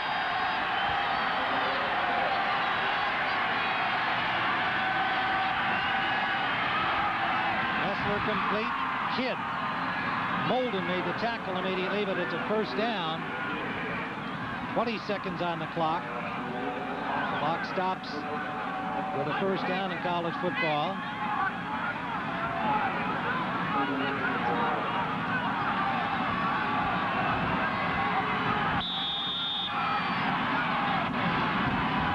Short drop, and the pass intended for Carruth may have been tipped at the line. Clock stopped with 15 seconds remaining in the second down.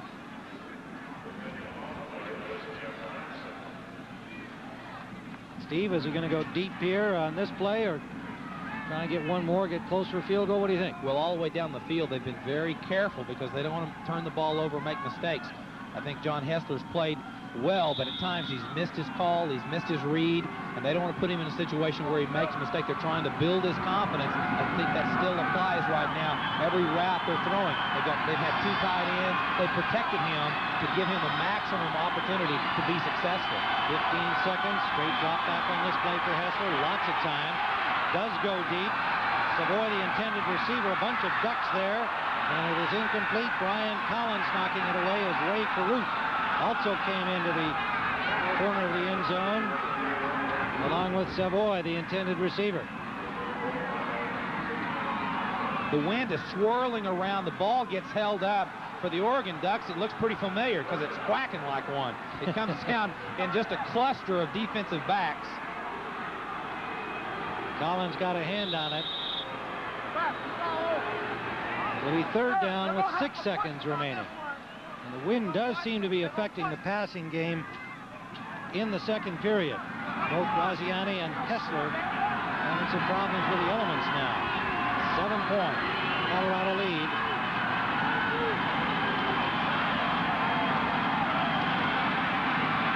Hessler didn't see Schmidt. He escapes him, but is finally pulled down by Reggie Jordan, number 47. And that'll bring the first half to a close. So the underdog Oregon Ducks sticking in here against Colorado. The Buffaloes, with 2 big plays, have themselves a 7-point lead. A minimal rush by Oregon. John Hessler walks right into the arms, and then all of a sudden Reggie Jordan will finally catch up with him. A 3-man rush, and Colorado was not able to protect their quarterback. So that's the end of the first half with the score. Colorado 13, Oregon 6. Halftime activities continue after this message and a word from your local station. You're watching CBS Sports coverage of the Cotton Bowl. CBS Sports presentation of the Cotton Bowl is sponsored by Buick, makers of the 1996 Riviera. When was the last time you really had fun in a car? And by Gillette Sensor Excel and the Gillette Series. Gillette, the best a man can get. With the gut. And welcome to At the Half from Tempe, Arizona, side of the Tostitos Fiesta Bowl as CBS Sports Championship Weekend continues. And Happy New Year, everybody. I'm Pat O'Brien, along with my partner, Boomer Esiason, live from Sun Devil Stadium, where they're getting the field ready for the national championship. The score down at the Cotton Bowl is Colorado 13 over Oregon 6, and big plays, huh? It actually has been a game of big plays, most notably by the defense, but the biggest play thus far has been a 95-yard interception touchdown return. You'll see Josh Wilcox, number 90. He'll come down inside as a tight end.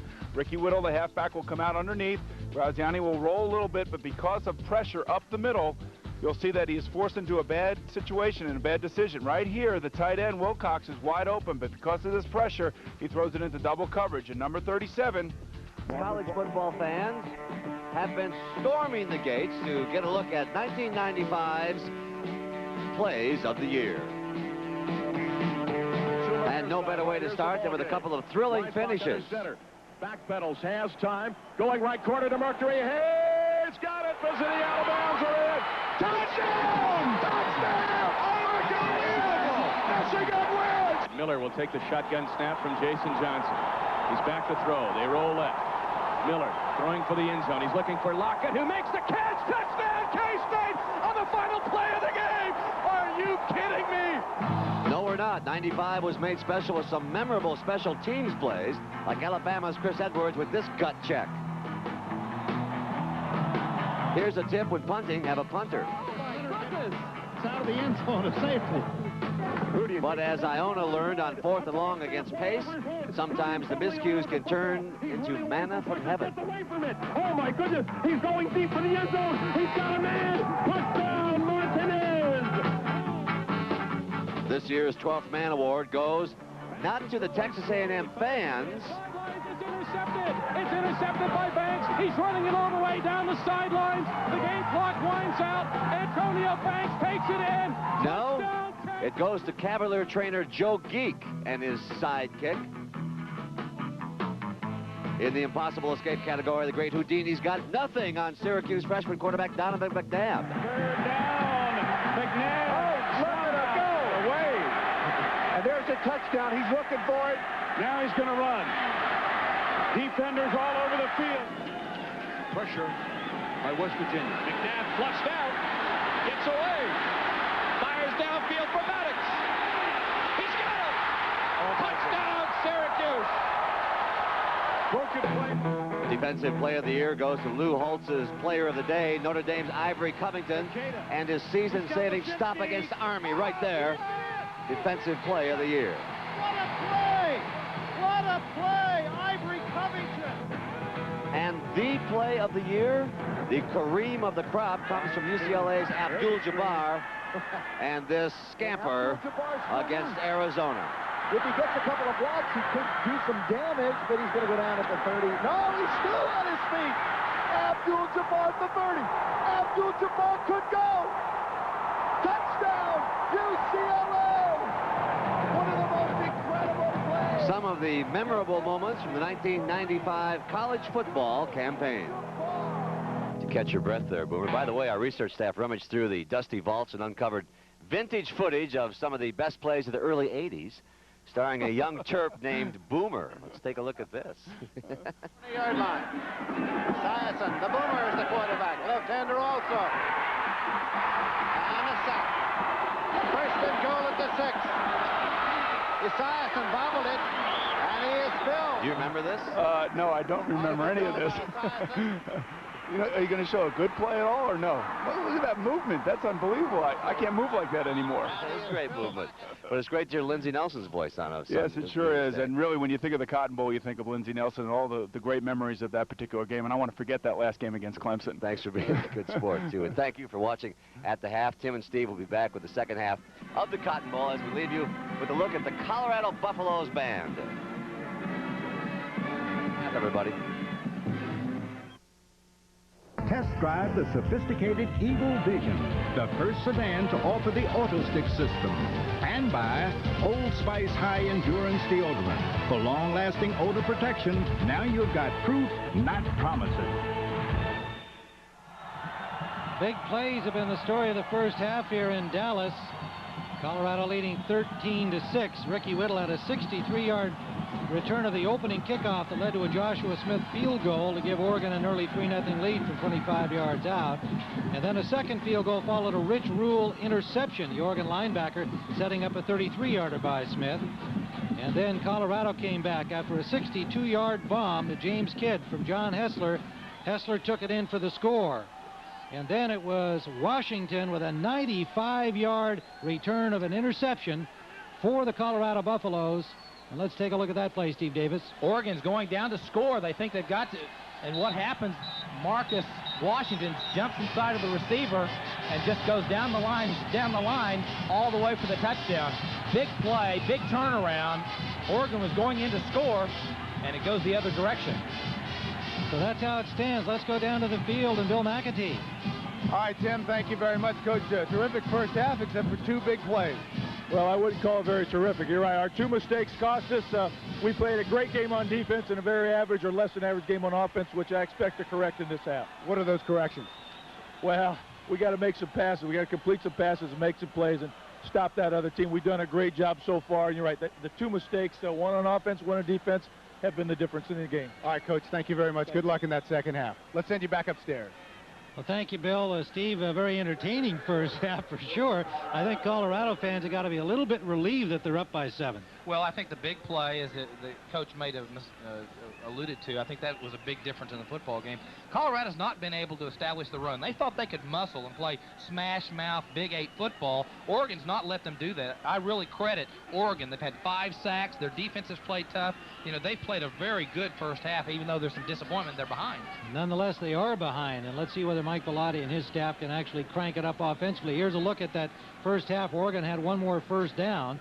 And the total yardage, Colorado mainly out the big play. Yeah, there you see Colorado's not been able to generate the kind of running yards that they typically do. The 2 turnovers on both sides of the ball. And then the key for Oregon, their ability to put sacks on the University of Colorado. I think that's a big difference maker, and it will serve them well if they can have the same productivity in the second half. Well, we expected a very interesting matchup. We have had that for sure through the first half.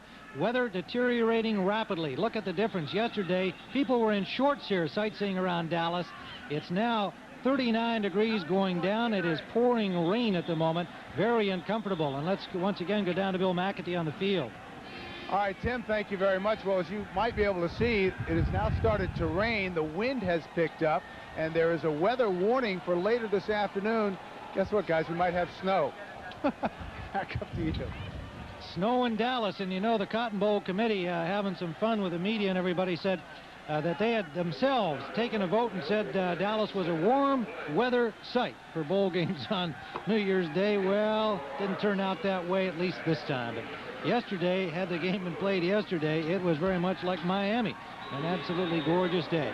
Steve Davis was the one who said prior to the start of the game, the rain is for the Ducks, the cold is for the Buffaloes, so it's dead even in terms of it the really elements. is dead even. All right, Oregon kicks it off. They're going from right to left this second half, trailing by 7. Lyndon Henry returning it for the Buffs to the 36-yard line of Colorado. John Hessler, 7 of 13 in the first half, 95 yards and an interception that led to an Oregon field goal. And Tim, even though the weather is very uncomfortable for the people in the stadium, the players, you cannot let it affect you mentally. Don't let it be the factor in the ball game. They're going to be throwing a wet ball. You're going to be throwing a wet ball. Don't sweat those little things. Those are little things. Marlon Barnes is the running back. Play action fake to him. Hessler and incomplete. Intended for Carruth. Perfectly timed hit by Alex Molden, the senior from Colorado Springs, showing his jumping ability. He can go up 42 inches. Trying to get John Hessler off to a fast start with Ray Carruth. The ball was a little bit slow in coming to him. He was having to come back. Good job by Ray to come back for the ball and look for it. Oregon continues to play. Excellent coverage. They're protecting themselves in terms of their coverage and doing a great job in that defensive secondary. 2nd and 10.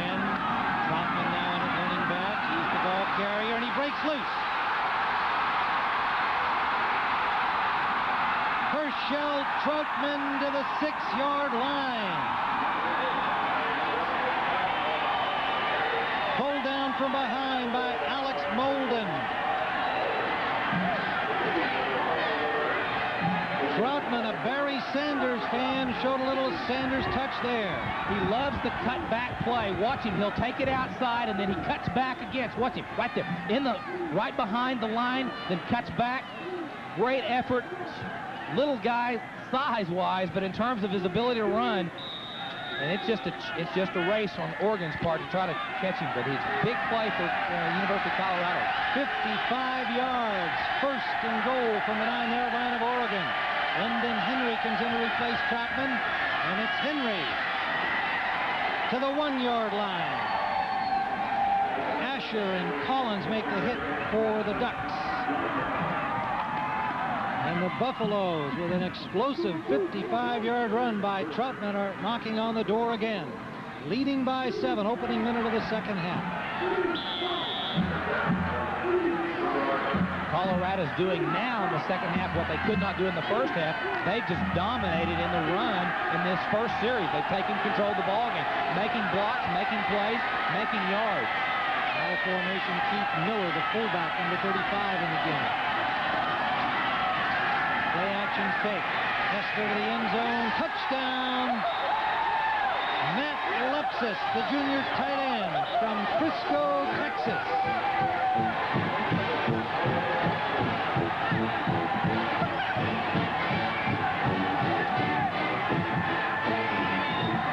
Again, the big play, and a happy John Hessler heads back to the Colorado sideline. 55-yard run by Herschel Troutman, setting up the score.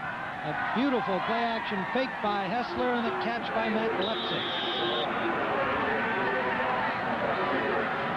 Neil Voskerichian for the point after.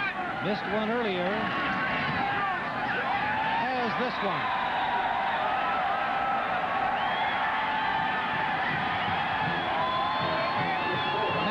One of the reasons he's a tight end is because they felt like they could get the mismatches. A play-action pass, he's coming across a crossing route. Great job by John Hessler to give him time to be deep in the end zone. Great job, 6'5". It's a 20-0 game, 26 game. We'll be back. Ideas, you have to stay competitive. That's what I like about Pert Plus. Cleans and conditions in one step. No messing with 2 bottles. I get great results. No hassle, no fuss. Eventually, we all cross the finish. The winners just find a better way to get there. Pert Plus, great hair, no fuss. Here they come. The FedEx Orange Bowl as Florida State takes on Notre Dame. A classic bowl matchup tonight on CBS. Just watch. We're back at the Cotton Bowl. Colorado leads 20-6. Watch Matt Lepsis right here. He's 6'5". There's nobody picks him up. He's going to come across. Good job by the quarterback to find him. Right here, he got Kenny Wheaton ought to pick him up, but he doesn't. Watch what happens. There it is, wide open. Nobody's there. Wheaton now realizes that he had a man deep in the end zone. 6'5" is his size. Came to Colorado as a tackle. He's 6'5", working against the tallest guy in the secondary of Oregon, is 6'1". Good play-action fake by John Hessler, and it looked like Wheaton bid on it as you played that replay for us, Steve. Dad, how you doing? Herschel Troutman's 55-yard run setting that up. Longest run from scrimmage, Colorado Bowl history. Cordell Stewart won 41 last year against Notre Dame at the Fiesta Bowl. And the kickoff taken at the 20-yard line by Blake Spence. And a loose ball, and it's Colorado. The Buffaloes inside the 30 of Oregon. Blake Spence, number 82, the reserve tight end,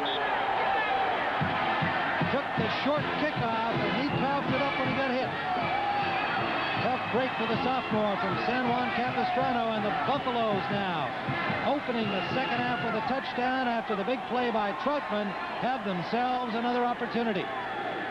This is the kind of football Colorado wanted to play in the first half. Smash mouth football, Big 8 style, rough and ready. Watch Blake Spence just cough up the football. The ball's rolling around, big turnover. Colorado's got the ball back in shape and ready to go. Looked like Terrell Cade, number 48, made that hit on him.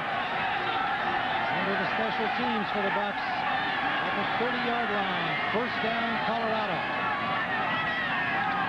McCarty in motion. Hessler goes to him, and he can't hold on. Tennyson McCarty, a sophomore from Boulder. Ryan Collins had the coverage, number 2.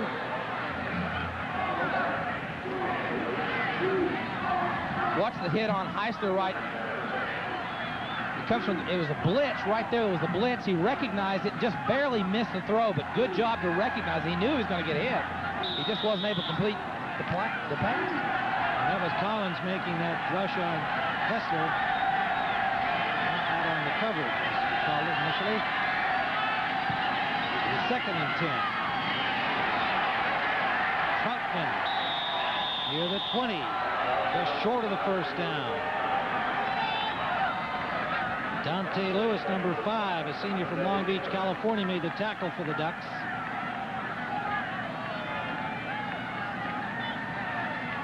Third down, about a half yard now. Ducks send in 3 new defenders. Keith Miller comes in as the fullback. They'll have 2 running backs here in the short yardage situation. Tim, I've got a sneaking suspicion that the offensive line got motivated at halftime. Shown it so far. See what happens on 3rd and short. Play action again. Deep pass, and the receiver slipped. Molden was there anyway. Caruth slipped down, but Alex Molden had good coverage on it. It's quite a matchup. 2 outstanding players in the country. Ray Caruth, the wide receiver, Alex Molden, the defender. Okay, what's the pocket? What's the pocket that forms around John Hessler and protects him as he tries to make this throw? They do a great job. The first half, they weren't as strong. Boy, great protection by Heisler. 1, 2, 3 step, throw on time, incomplete, but good job by the offensive line. 4th and less than a yard. Troutman. It'll be close. It'll be close. Great effort by the Ducks. Bryant Jackson and Brian Collins combining to stop Troutman. Troutman with 87 yards on 7 carries prior to that one. And the Ducks have held.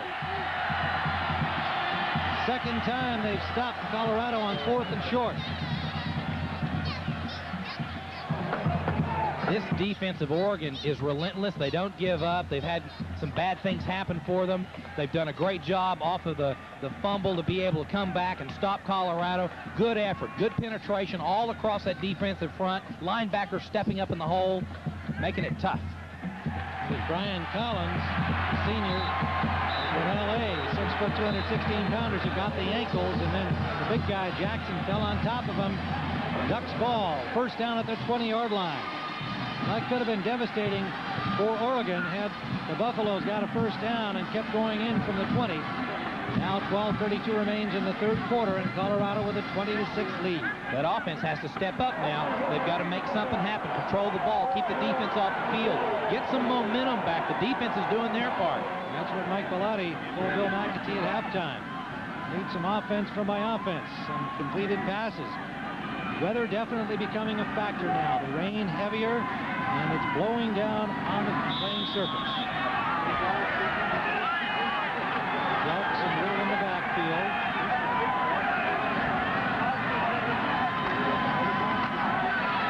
Whittle, not much, a couple. A senior from Fresno, California. Greg Jones on the stop.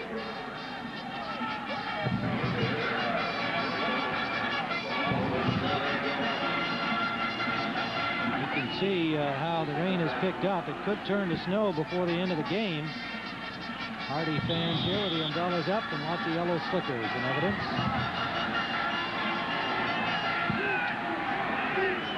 The warmest it's been so far today was way back at 6 a.m. when it was 51. Graziani rolling, and it's hit from behind. The ball is loose. And it looks like Colorado ball again. Matt Russell, the guy to strip it from Graziani. And I believe Donnell Leonidi has come up with it for the Buffaloes. Steve Graziani didn't see Russell at all.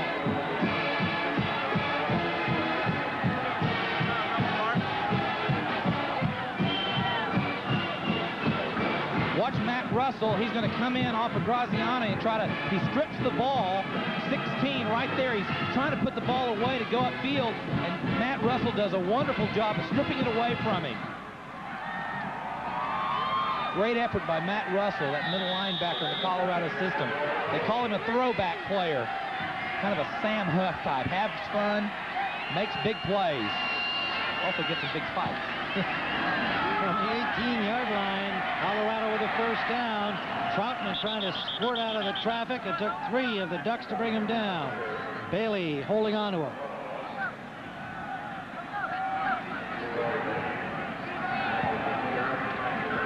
Now there's Matt Russell. We showed a close-up of him before. Nate, I hope you're watching. You need to call me. Nate Time, my best friend. What's up, Randy? How's them babies? Hey, Randy. Broken Randy, nose, black eye. Great kid. We had a lot of fun with all the players that we talked to from Colorado and Oregon. Wonderful young men. He's a character. He is a character. 2nd and 11, and that bruiser size, not from real action, that's from practice. Pass intended for Kidd, incomplete.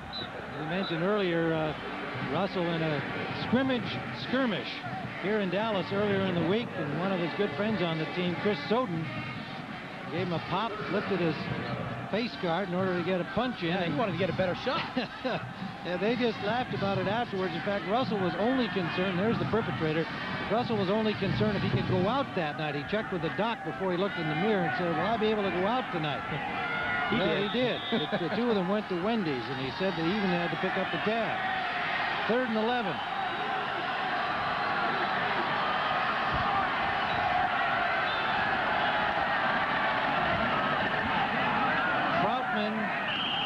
Struggles for about 3. Bailey on the tackle again. So the Ducks defense delivers the goods once more. That was a big call defensively for Oregon. They had a blitz on, a safety blitz that was really a 3rd down and long. They took a chance that they weren't going to throw the ball, and they were able to guess right. There's Charlie Waters, a very popular figure here in Dallas from the great Cowboy teams of the 70s. 38-yard field goal attempt. Jason Leslie. I'll make it Voskerichian, and Leslie Holden. He's the kicker-offer. And it is good. Voskerichian. Flag on the play, however. Voskerichian delivers a 38-yard field goal for the Buffs, but let's get the call.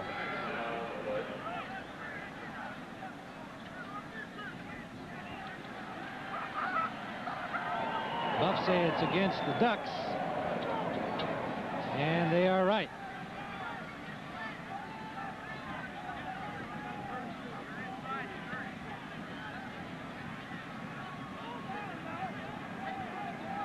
The Oregon defense is doing everything they can. They're doing their job. The offense has laid it on the ground, and Colorado has taken it to, in terms of smash mouth football. But Oregon being placed in some tough situations field-wise because of turnovers, they're doing all they can right now. They've made some big plays.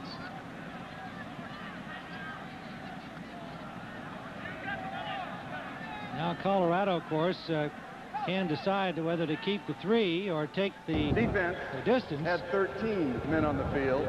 Half the distance. First down. And they have a first down. Now see, that's playing with everything you got.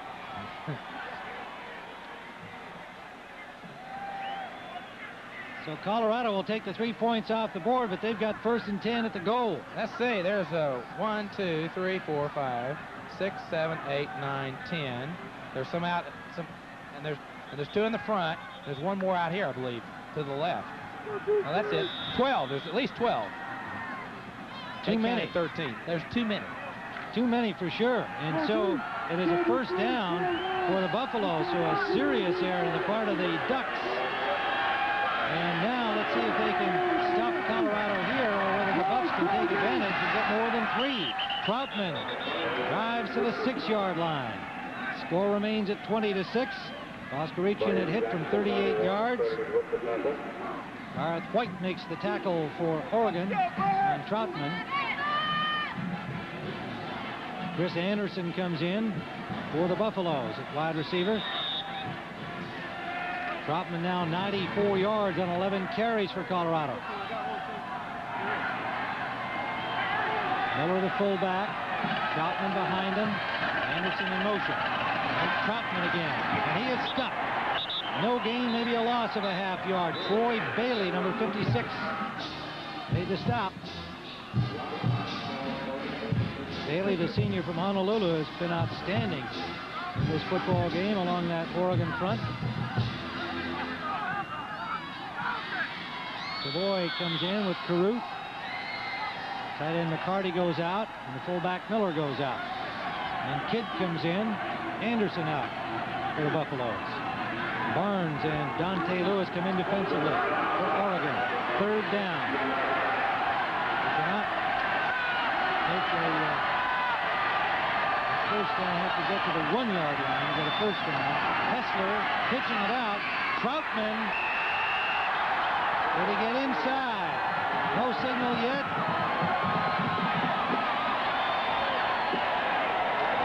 Knocked out. Are they giving a signal? Yes, they have.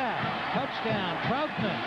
Right at the corner where the pylon is. And Herschel Troutman widens the lead for Colorado.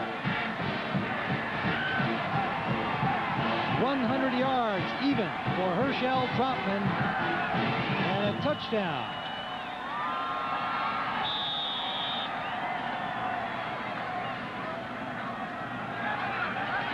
Voskerichian for the point after. Wesley couldn't hold on to it. And Wheaton has Voskerichian, so they will not get the point after, but it is 26-6 for the Buffaloes of Colorado. It is a wet football, and it is very difficult to handle today. It has now become a bigger thing. Just not able to control the football. Quick snap. Here's the touchdown to Herschel Troutman. Turn it, just the option play. Good job. Just didn't wrap him up. Brian Collins was trying to. 26-6, Colorado.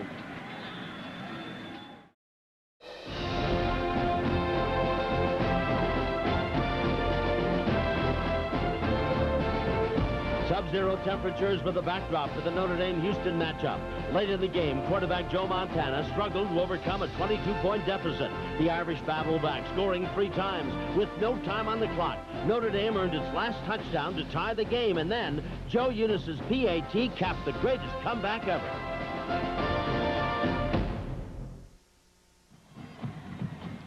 Tim Ryan with Steve Davis, Bill McAtee at the Cotton Bowl Classic in Dallas. 26-6, Colorado, and Rick Neuheisel had some important instruction for his team with their 20-point lead.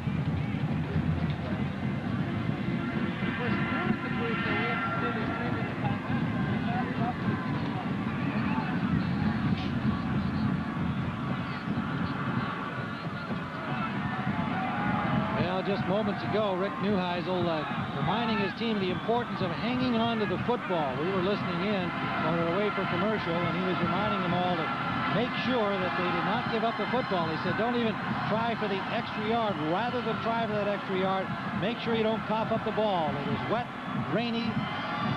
Colorado is up by 20. Jason Leslie's kickoff into the end zone. The extra yard, hang on to the ball. It's more important. It's like gold, all right? It's the difference between being a good team and a great team. You understand me? We're going to hang on to it like it's our 10-win season. It's our 10-win season, all right? You take care of it when you're throwing it. If it's wet, you don't like it, you just get it to somebody short, all right? You catch it when it's wobbling. Surround it. I'm very proud. Let's go out there and dominate the rest of the game. You with me? Offense on 3. Inspirational first-year coach Rick Neuheisel just moments ago after that Colorado score. Now the Ducks have got to get some offense on track. Ricky Whittle picks up about 3. Stopped by Ron Merkerson, the linebacker, number 33. Let's go down to the field and Bill McAtee. All right, Tim, well, you heard from Rick Neuheisel just moments ago. Mike Bellotti turned to his offense and said, well, we've still got plenty of time, but it's about time. We've got to get going. So they're not really going to change their game plan right now. They're not going to go into the 2-minute mode. They're going to keep doing what they've been trying but unsuccessfully doing for much of the game. I'll send you back upstairs, Tim. All right, Bill. Well, the fumble by quarterback Tony Graziani after it was stripped by Matt Russell, leading to that Colorado score. Graziani will try to make it up, but he's got a man open in the flat. That's Aaron Jelks, the fullback, and a first down. Ducks forced out by Cunningham at the 37 of Oregon.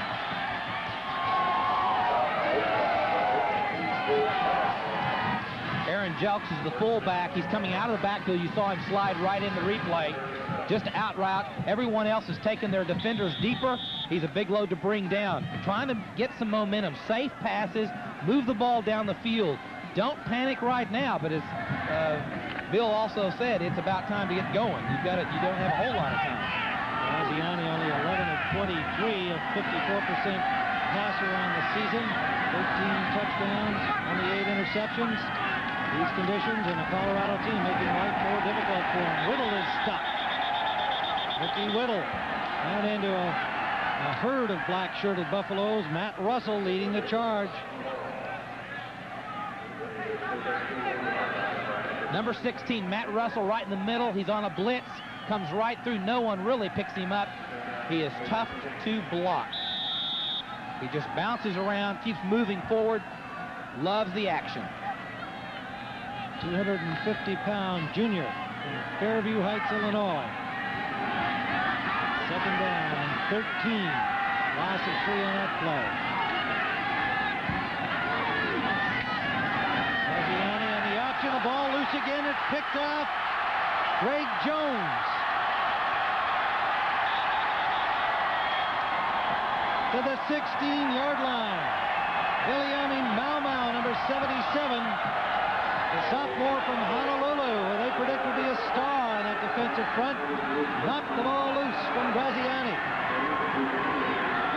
His second fumble in the last few minutes of this third quarter. Graziani is down and being attended to.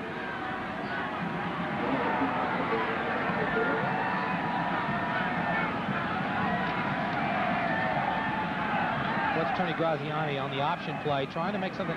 Gets a nice clean tackle, just brought down hard on his left shoulder. Ball popped loose, hit the helmet. Entire weight goes on one shoulder, his left shoulder looked like. Let's give credit where it's due here. It was Nick Ziegler, the freshman from Huntington Beach, California, number 76, who made the hit. Here Nearly pitchforking Graziani. We're glad to see him on his feet back at the sideline. His backup is a junior from Granite Bay, California, Ryan Perry Smith. Colorado's defense really putting the heat on the Ducks now. Oregon with a fumbled kickoff. Graziani has popped it up twice, and the pass intended in the corner for Chris Anderson, incomplete. John Hessler, Wheaton with the coverage. Number 20, Kenny Wheaton.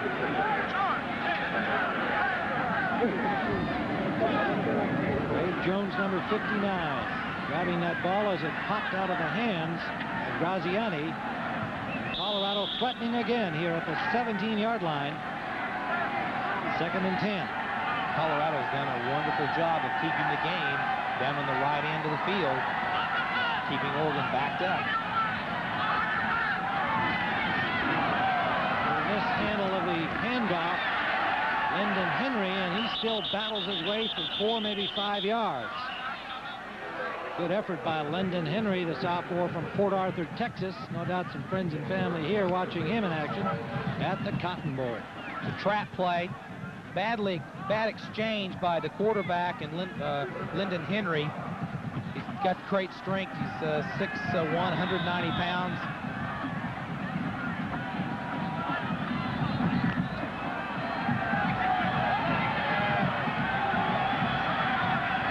That leaves it 3rd and 6. Colorado. Again, the fade pass, and it's caught, but is he inbounds? Yes, touchdown. Phil Savoy. The sophomore from Washington, D.C., Hessler, had a perfect beat on that in the wind and rain, and Savoy went up to get it.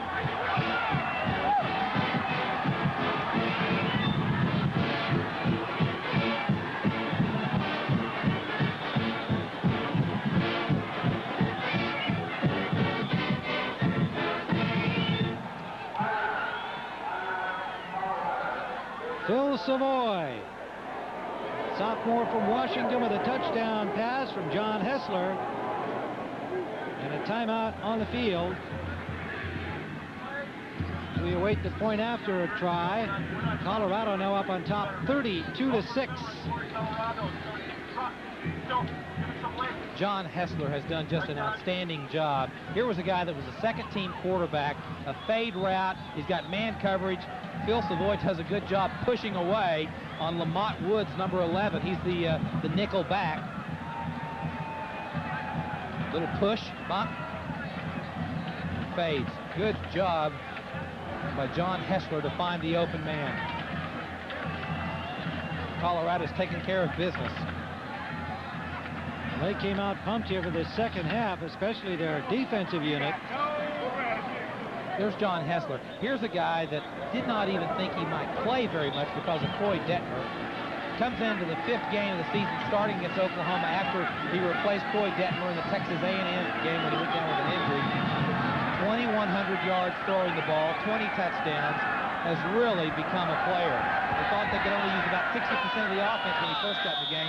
They've been able to use most of their offense all season long. Here's an unusual formation as they'll try for 2, and then John Hessler trying to get a timeout call. Flag is down. We had an illegal snap on the offense. 5 yards. We'll have a try. Illegal procedure called against the Buffaloes. I think Hessler looked up and saw that even if he got the ball away, he was going to get clobbered. There were just too many green shirts coming at him. So Hessler's come to the sideline to talk this over with Neuheisel, and there you see the All-American center, Brian Stoltenberg.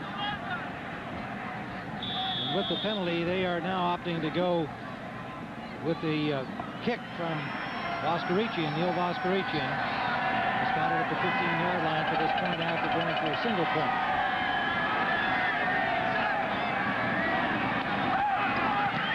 And it's blocked.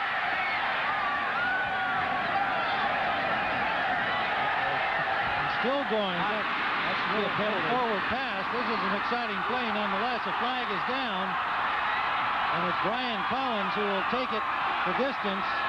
but that will come back. Bryant Jackson, apparently the Ducker was able to get up and block the kick. But there was at least one forward pass. Might have been a couple there. There's a signal for it. Oregon's version of rugby. Yeah, it looked like that, didn't it? Yeah. We had an really illegal forward pass. That penalty will be assessed on the kickoff. Good try. You need something. Need something to make something happen. What's the blocked extra point? Now the ball can be advanced with the defense. Good job. Get the ball up. Go.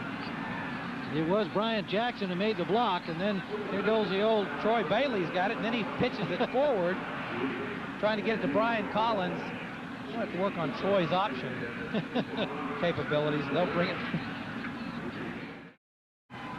Welcome back to the Cotton Bowl on CBS, where Oregon quarterback Tony Graziani came off the field, sat on the bench by himself, and was there for a few seconds. Ricky Whittle, the fine running back, came over and said, "Are you okay?" He said, "Yeah, I'm all right." And within 20 seconds, all of the Oregon offense had come by, patted him on the shoulder pads, gave him a hug, says, "It's okay, we've got time."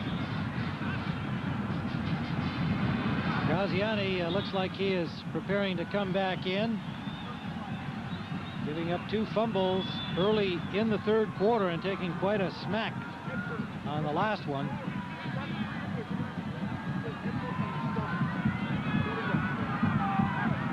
Jason Leslie will kick it off.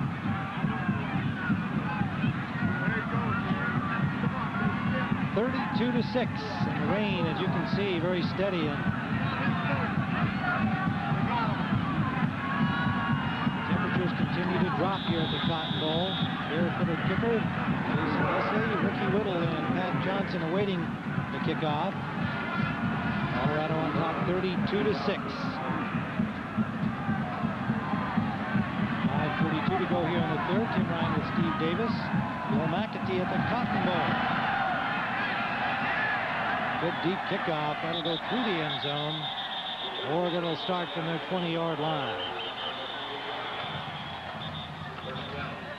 And Tony Graziani, the 6'3", 180-pound junior from Modesto, California, leading the Ducks offense back onto the field, and they've had only 7 yards of total offense here in the third quarter. Colorado with 96 yards. Colorado's played physical. They've protected the football. They've taken advantage of opportunities when presented them, and they've put it in the end zone. Ricky Whittle on the wing now shifts back. Play action fake to him. Graziani rushed again, trying to get it to the fullback. Jelks unable to do so under pressure from Greg Jones.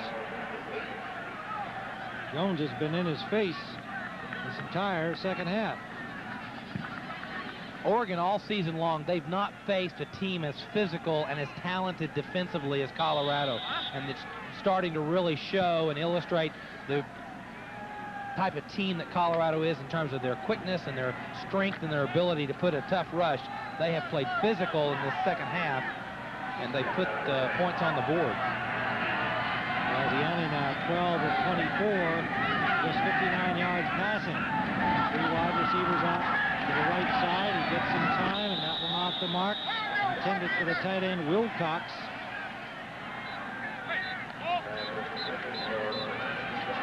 Wilcox may be the counterpart to Matt Russell of Colorado in terms of the character on the team.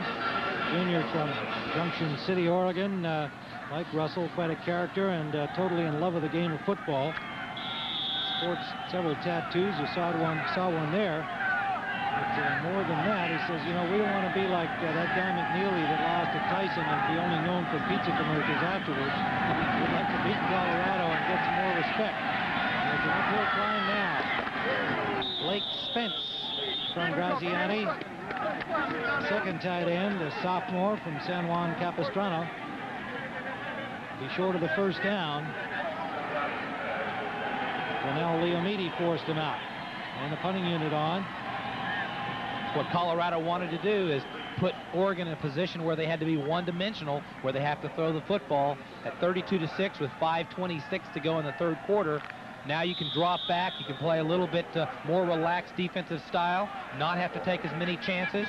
Play smart football, control the clock and the football, protect it. Josh Bidwell standing at the 12 of Oregon, hits from the 16. Elton Davis back to receive. The ball comes the other side and goes back upfield before it's stopped at the 44-yard line by the Ducks. A 34-yard punt. So the score remains 32-6. The Colorado Buffaloes on top. Tonight, don't forget primetime college football, the FedEx Orange Bowl, number 8, Florida State. Number 6, Notre Dame, beginning at 8 p.m. Eastern Time from Miami, Florida. And then tomorrow night, also at 8 Eastern, the National Championship. The Tostitos Fiesta Bowl matches number 1, the Cornhuskers of Nebraska, and the number 2 Gators of Florida. 8 o'clock Eastern tomorrow night on CBS Sports.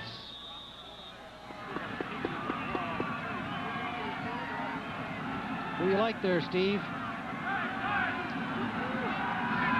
Well, let's see. In the Orange Bowl? Yeah, no. Let's start with the big one. Big one? Tomorrow night. Well, my Big 8 biases are really showing. You like Nebraska. Hessler takes a hit, gets it downfield, and just overthrows Ray Caruth. Kenny Wheaton had the coverage. What's great about that matchup, obviously, is here are two extremes of the offensive line, because you've got the option football capabilities of Nebraska, the pro style of Florida. I mean, it really shows you it's not it's not necessarily the system, it's the athletes, and you've got two unique systems playing for a national championship. And you're going with the Big 8 because of your Oklahoma lineage. I will go with Nebraska. Those are my Big 8. I'm going with the Gators. I think that the offense is enough to win. This is Henry, Lyndon Henry. And a first down, Colorado inside the 45 of Oregon. Rich Rule and Alex Molden combined to stop him. They may bring the spot back a little bit, just short of the first down. Let's see. The mark is, no, it is a first down, Colorado.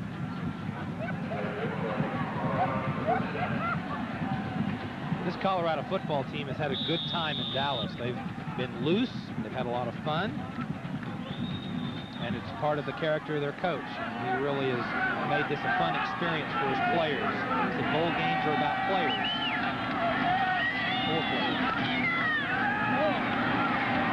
Henry on the feed from Hessler. Picks up about 3. Little swing pass. Troy Bailey stops him there.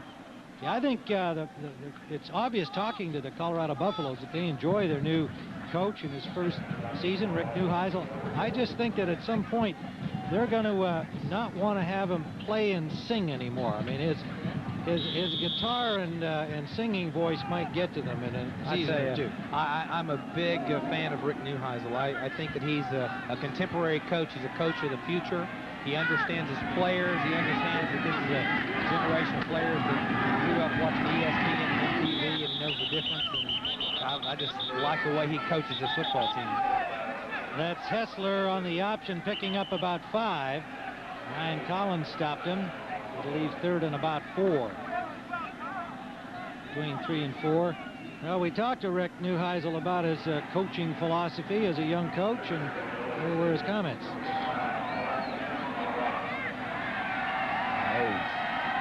I think it helps them communicate with me, and no knock on those guys who have been so successful that are up in their years. I just think that football players like to have fun, and there's nothing wrong with having it as long as we're getting the work done. Well, there's Rick Neuheisel, and he's thinking about how to deal with his kids. Meanwhile, they picked up a personal foul on the last play, and it brings them back to their own 46-yard line. 3rd down and 18. Neuheisel near the sideline.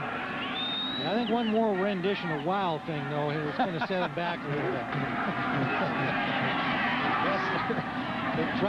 Troutman has stopped after a gain of about 4, got near midfield, and Ronnie Gibson, number 23, put the stop on him there. But no, I think you make a good point. He does really have a feel and understanding for these youngsters and how the times have changed, and they're certainly responding to them. To a man, those we talked to, and it was a good number of them, all said how much they're enjoying playing under him. Well, and I think that's the trend. I mean, there are a lot of young coaches, and as he said, not to knock the older coaches, you either earn it by respect, and you can be 50 and 60 years old and be a good communicator of athletes. He does it with a little bit more contemporary flair, and the players just love it. I think he's going to be able to recruit and be very successful in Colorado. Johnny Mitchell's punt taken by Johnson at the 12-yard line, and he's buried by 3 Buffaloes. Colorado's special team showing their spirit, a 38-yard punt. And it'll be first down from the 13 for Oregon when we return. Edge Shave Gel. Ultimate closeness, ultimate comfort. That's the Edge. Tim Ryan with Steve Davis, Bill McAtee here at Dallas at the Cotton Bowl. Oregon starting from their 13-yard line, first down. Gianni to Ricky Whittle, and Whittle gets about 6, maybe 7 out to the 20. Colorado leading 32-6. Opening up a close game at halftime with some big defensive plays in the third quarter.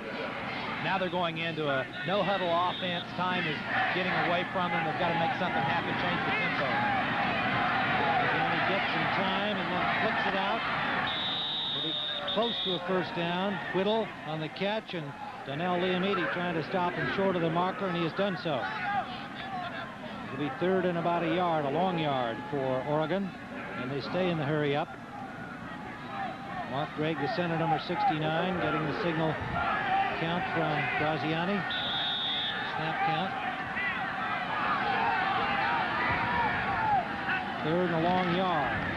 Option. Whittle. Nice play on him. Again by Donnell Liamidi. He's had an outstanding game defensively for the Buffs. Remember, they lost Steve Rosga back in the first half, actually in the first quarter.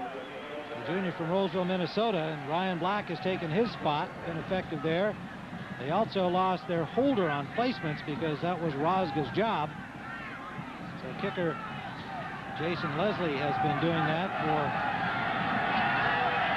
Leo Voskerichian. Fourth down, and they're going to go for it. Graziani's going to get to that marker, diving for it, and he made it. Great effort by Tony Graziani for the first down, Oregon to the 25-yard line.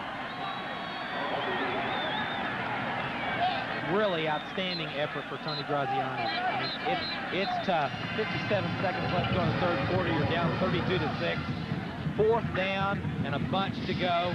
Deep in your own area into the field. Great effort to lunge forward and get the first and 10. He's been that kind of athlete. I mean, he's a tough kid for this Oregon Duck football team, a leader. He's given everything he's got. Kevin Parker in the lineup now, and he's got a big hole. Kevin Parker out near midfield before Marcus Washington hauled him down. 5'10" freshman from Oakland, California.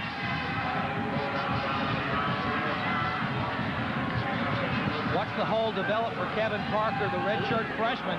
Boy, great job of blowing everyone out of the middle. Also, the stunt kind of allowed that to happen. But great job by Kevin Parker to explode behind Gregg and Reed. The Buffs defense comes right back with a sack. Their second of the day. Kerry Hicks, the senior.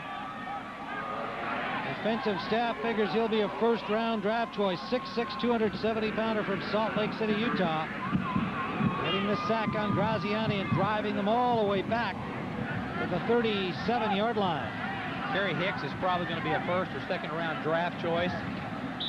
From a small town, calls himself just a country boy. He said, well, I'll probably have to be in a big city, so I'll have to get accustomed to it. Great kid. 4.7 speed in the 40 for a guy that's 270 pounds and 6'6". And that's the end of the third quarter with the score. Colorado's Buffaloes 32, the Ducks of Oregon 6. Our coverage will continue after this message from your local station. You're watching CBS Sports coverage of the Cotton Bowl. Sperano on the news station. The Buffaloes lead Oregon 32-6. Let's go down to Bill McAtee. That's all not right, him. Jim, thank you very much. I'm not quite as wide as that, but you're looking at Ralphie 3. weighs about 1,300 pounds, 10 years old, and actually Ralphie is a she.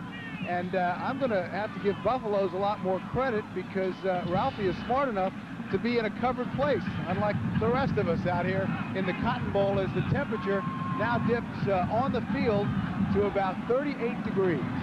Back upstairs. All right, Billy, I think Ralphie's kind of wimpy, actually. She is wearing a fur coat. Trust me, Ralphie is not wimpy. Having been a Big 8 player to go to Boulder, Colorado, my football team, the University of Oklahoma Sooners, almost got wiped out by Ralphie one year before we played the game. I respect Ralphie. Second down and about 21 for the Ducks. Screen pass, Hodge, and nowhere to go. He'll lose a yard. Jabree Hodge, Marcus Washington waiting for him.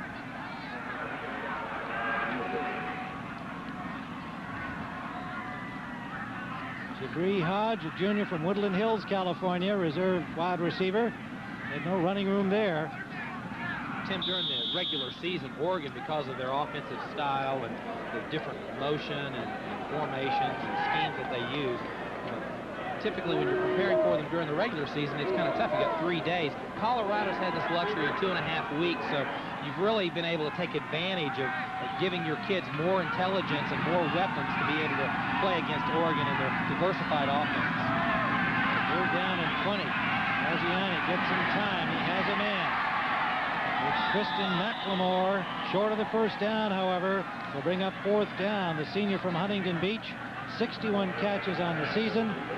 Colorado coaches refer to him as the most gifted wide receiver ever at Oregon. Bothered by ankle and wrist and neck injuries. Missed a couple of days of practice here in Dallas. Giving him his best effort out there. Dangerous receiver. They're going for it again on fourth. They go to McLemore. He's got to get away, and he cannot. He's short of the first down. Excellent coverage.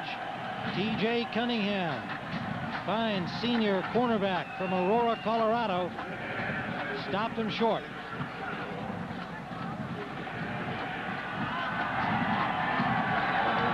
So Colorado takes over the football. 13:27 remaining in regulation time. And first down, Colorado at their own 44. And here's how it went. Oregon took the early lead on a pair of field goals following a great kickoff return on the opener by Whittle, and a second field goal by Smith from 33 yards out, and then it was Hessler scoring on an option after a 62-yard bomb to James Kidd that set it up. Marcus Washington returned an interception 95 yards for a score. Oregon 20-6 it became with a touchdown scored by Lepsis, and then Troutman brought it to 32 here in the third quarter after the two fumbles by Graziani. Offensive miscues by the Ducks early in the second half open it up here, and Colorado has dominated since then. Colorado's ability just to come play very tough, very physical, take control, as you said, early in the third period. That's been the difference in the football game, because Oregon, you take one play out of the ball game in the first half, and it's a 7-6 game. Yeah, it was a very close game. In fact, Oregon really had the best of it, with the exception of the big plays in the first half. Loss of about a half yard by Hessler on first down. He's got second, and a little more than 10 required. The pass intended for Chris Anderson incomplete. Pressure on Hessler from Troy Bailey, the senior from Honolulu. Brings up third down. Bailey's been outstanding all game long.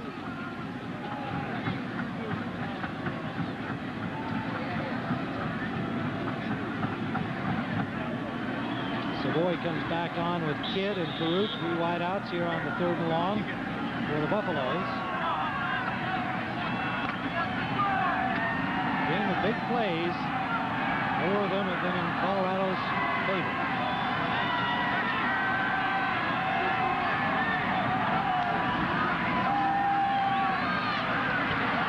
Hessler, just as he released the ball, he took a hit. That came from Derek Barnes. Bring up fourth down.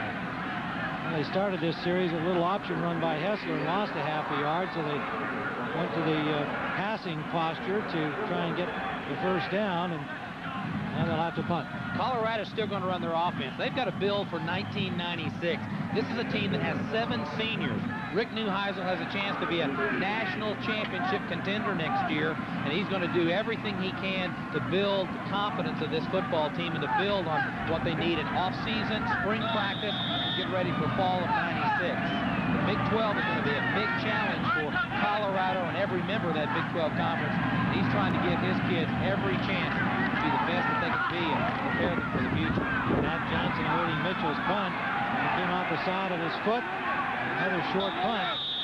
Comes down at the 33-yard line of Oregon. The Ducks will start from there, trailing 32-6. 23-yard punt.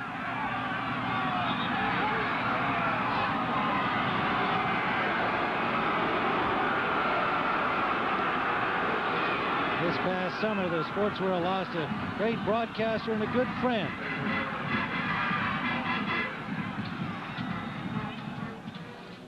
Hello, everybody. This is Lindsey Nelson. For 26 years, Lindsey Nelson was the voice of the Cotton Bowl here on CBS. He's well known on many other events at CBS as well. Worked with a lot of great people, a lot of colorful people, and was almost as well known for his colorful wardrobe, some of the wildest jackets in sportscasterdom. He was a special gentleman and a great inspiration for those who have followed him.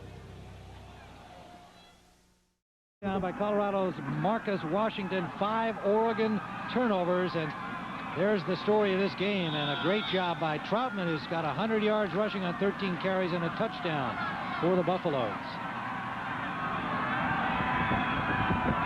First down. The Ducks at their own 34-yard line, trailing 32-6, 12:26 to go. Graziani escapes one rusher. Downfield is got McLemore open. McLemore juggles and holds. He'll score. Touchdown. But he stepped out of bounds at the 15-yard line. He doesn't realize that McLemore thinks he stayed inbounds. There's a flag down back at the line of scrimmage.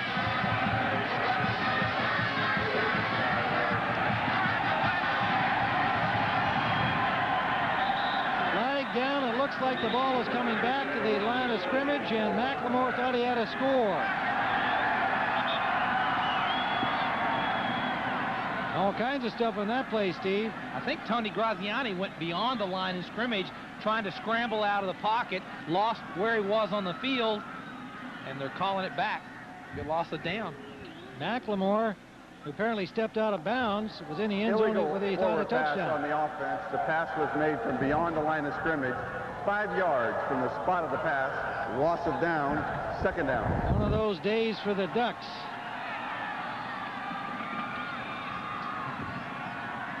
Okay, there's the line of scrimmage. Let's watch what goes on. That's going to move with us. He scrambles. Sometimes you're just moving around right there. He was past the line of scrimmage. It's a good call, the right call. Oregon fans here in profusion didn't like the call naturally. But he makes it second and 15, a touchdown call back, although it wouldn't have been one anyway because he stepped out of bounds. Graziani hits Damon Griffin, the sophomore from Monrovia, California. Now let's go down to the sidelines and Bill McAtee. Tim, a few moments ago, Ricky Whittle, the fine running back from Oregon, left the field. He had his shoulder pads off, and it's a bruised right shoulder at the very least, and Whittle has had such a fine career at Oregon. This is his last game, and I know he's disappointed to leave the field this way, but it looks like Ricky Whittle is done for the day.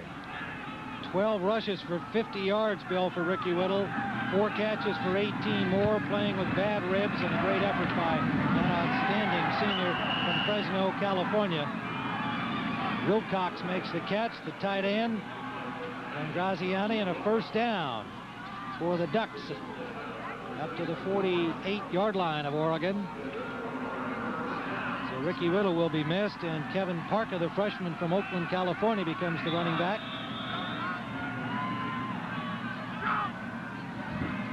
Graziani, short drop, pass out for Dameron Ricketts. A little low, and the official says it is incomplete. fielding the ball by Ricketts. Not a good throw from Gaziani. 2nd and 10.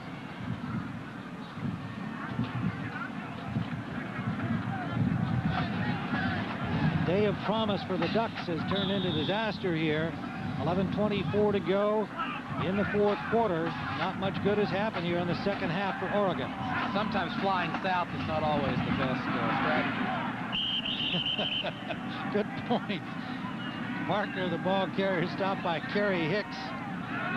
Yeah, their wings are wet too with this rain coming down. They've had a gutty effort, though. They really have. Colorado was able to, as we said earlier, take advantage of that 3rd quarter, and Oregon's not been able to bounce back. The wet ball and trying to be in a finesse offense has been difficult for them to come back. Gaziani steps up well and then takes off, gets about 4, maybe 5 yards. They'll have another 4th down. They've gone twice in this similar situation. No doubt they will go again. They are in Colorado territory at the 44. But the Buffs, who struggled a bit in the 1st half, had a couple of big plays and the lead, just burst loose defensively early in the 2nd half and then cranked up the offense. They were taking the 32-6 advantage. Gaziani incomplete. 2 defenders on the 4th down play. McLemore, the intended receiver, took quite a smack from Cunningham and Liam Eady, who have been 2 hard hitters all day long for Colorado, and he is slow to get up. Remember, here's a young man who's already had ankle and wrist and neck injuries.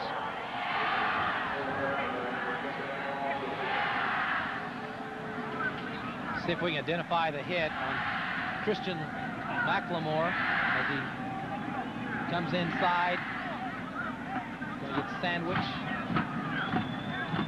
Cunningham and Liam Eady combining. You always hate it when they kind of decide to meet at your helmet. They're still attending to McLemore. He's got a little Texas connection here. His uncle, Mark McLemore, plays for the Texas Rangers.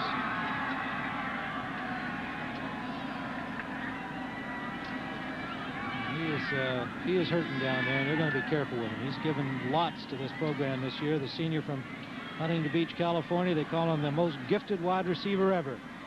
University of Oregon, 3 catches, 26 yards in this game. Christian McLemore.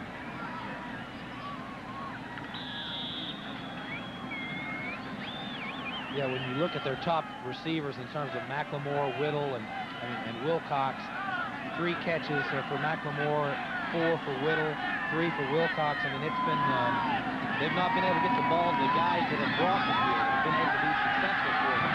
Colorado's done a good job. Buffalo's interception. Kenny Wheaton. Hessler got that one up there in the wind, and it wobbled around, came into the hands of a Duck. Intended for Savoy. On the 1st down play from Hessler, so the Ducks get it right back. 10:09 to go in the 4th. I'm sure Rick Neuheisel's not real happy that Colorado gets a little sloppy. You've got to make good throws and stand in there and do your job. He throws the ball. It's slick. It's obviously thrown way behind the intended receiver, and a big turnover. Kenny Wheaton's able to step in there and make an interception. Kenny Wheaton with 4 interceptions this season in the Pac-10, the overall season. 19 of 34, 114 yards, has the Ducks back on the field with a 1st down at the 45-yard line of Oregon. Intended for Jelks, the fullback, broke it up. Marcus Washington with a hand on it. Colorado's got a lot to gain in this football game. A 10-win season.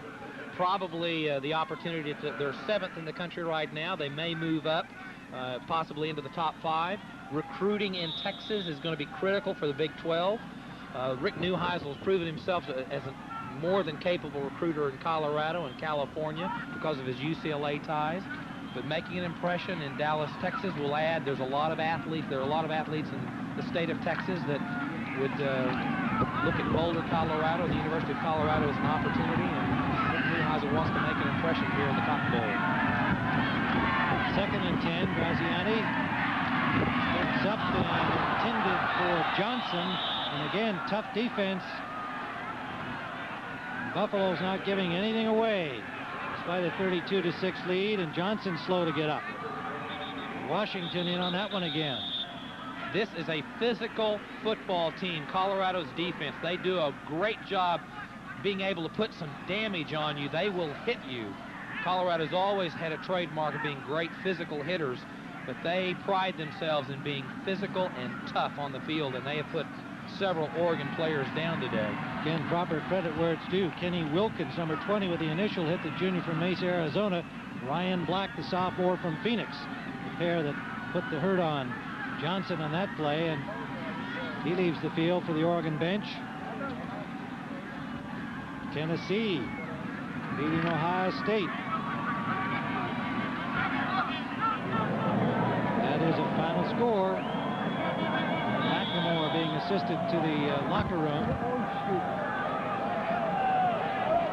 tough break for that young man, and what a great season he had. 61 catches, 4 touchdowns, played with injuries much of the year. He'll be a pro. And the sack on a loose ball. Jones put the hit on. And the ball rolls all the way backwards, covered by Willie Wright.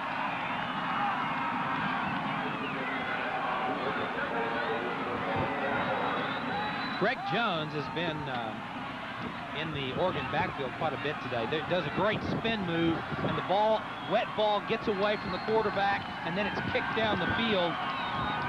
Fortunately, Oregon gets back on the ball, but Colorado has been putting pressure on Oregon all day. Certainly in this second half, and Greg Jones has had a lot to do with it.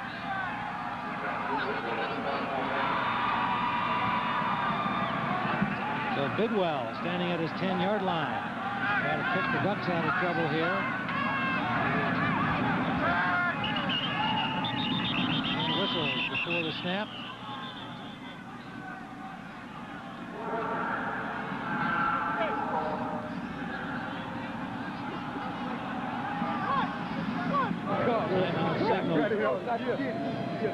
For Oregon. What's up, baby? We didn't see any of the players attempt to call that. They are changing some personnel. So an Oregon timeout with 8:58 remaining in regulation time. Colorado leads it 32-6. On Texas Tech, and in doing so rewrites Cotton Bowl history. USC broke records for points scored, total offensive yardage, passing yardage, points scored in a quarter and in a half. USC's win signified the last appearance by a Southwest Conference team in the Cotton Bowl.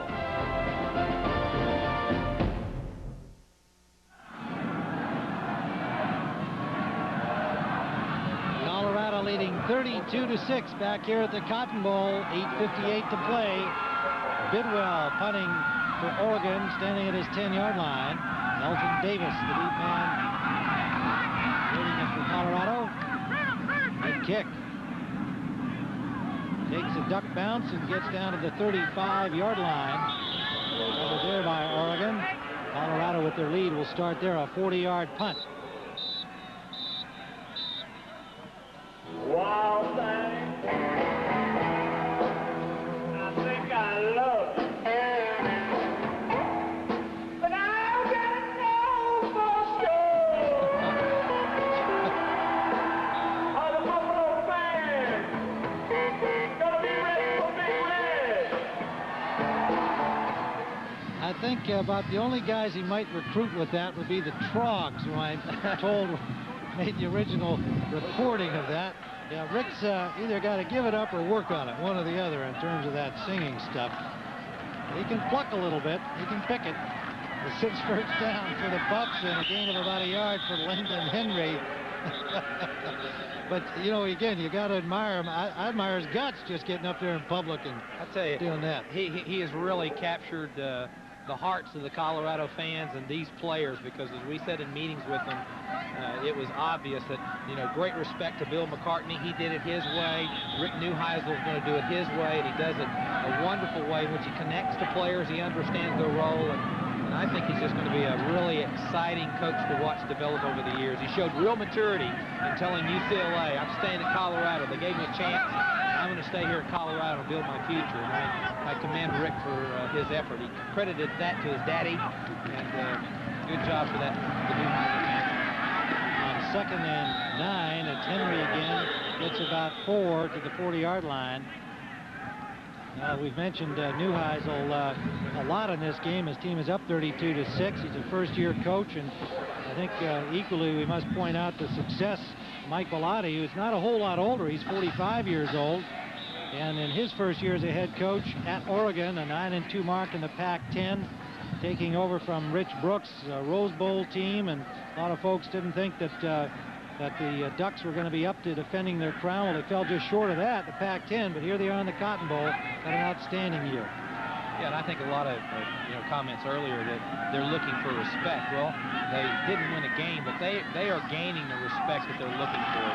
They just need to be consistent at what they've been doing, win football games, compete in the Pac-10, go to January 1 bowls. They will win the kind of respect. They've already gained that. They just need to get to that next level, and they're there, and it's just going to take them a little bit of time to realize it. An offside call against Oregon on the 3rd down play. Just a gain of a yard by Henry. So they'll march that off against the Ducks. In the neutral zone at the snap, 5 yards. Yardage will make it 3rd down and short. 3rd down. 3rd down and about the length of a football now for Colorado, and they have Abdul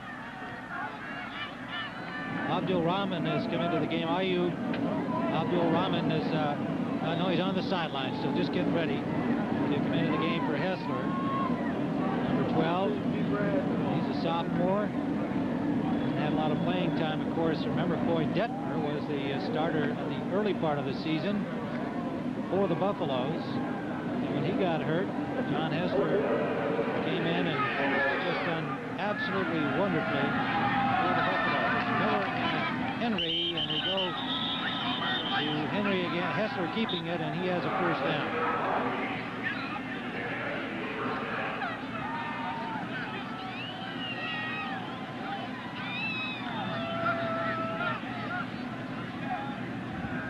First down, Buffaloes now at their 47-yard line. Charlie Waters, you can see on the sideline, defensive coordinator for the Ducks.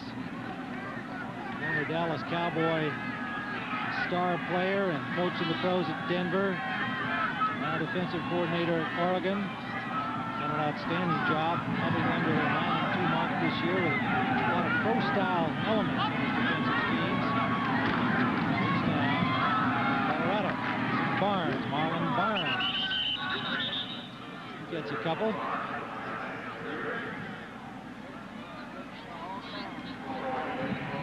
Charlie Waters, and he had a lot of former Cowboys came out to the Ducks practices to visit with him this past week. It's been a very difficult time for Charlie Waters. He lost his son Cody just a few weeks ago, early December. 18 years of age, a real tragedy, and it's a great tribute to Charlie, the affection and respect that his former teammates and even Coach Tom Landry showed up at Ducks practice here in Dallas, and the effort of his team here, big part of their motivation in the Cotton Bowl. The loss they know Charlie Waters must feel.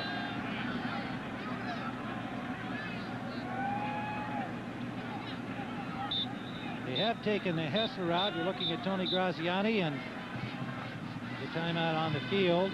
We're now going to see the sophomore quarterback for Colorado, Ayu Abdul-Rahman. He's had very little play, as we said, because he was number 3 when the season began.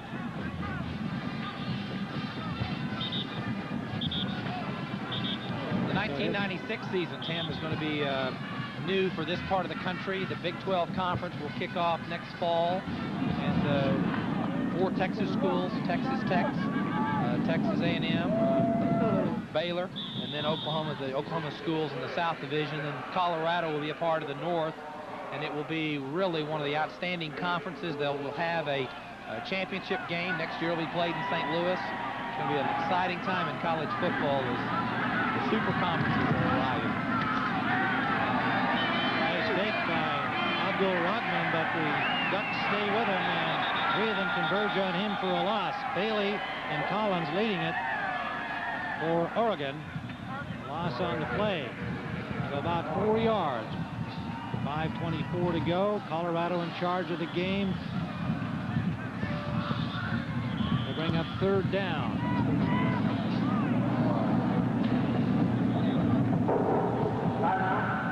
Mormon, yeah. What's up, Mom? What's up, Dad? What's up, Oregon team's going to graduate 12 seniors. Colorado will lose 7.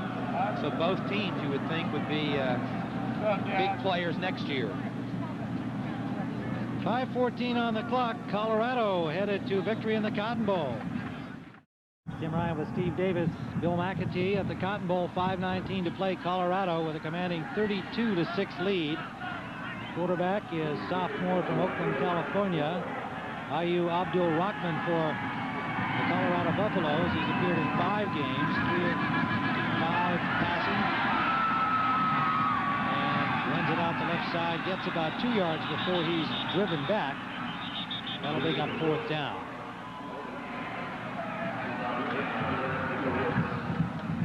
Abdul Rahman has run for 32 yards.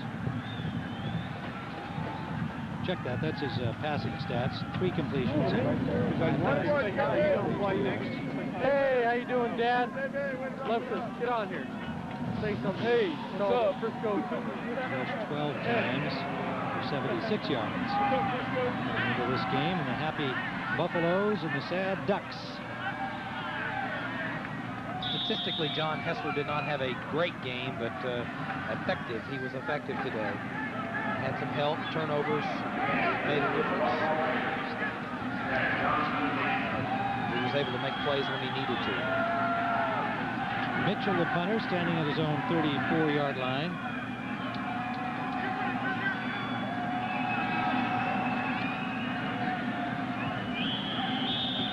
Johnson waits for it and flag down before they get the punt off. Delay of game against Colorado. Delay of game against the offense, 5 yards, still 4th down. Hessler leaves the game 11 for 26, 115 yards, 2 touchdowns, 2 interceptions. Then we got to see Neil run. That was fun. And he's got the victory in his pocket.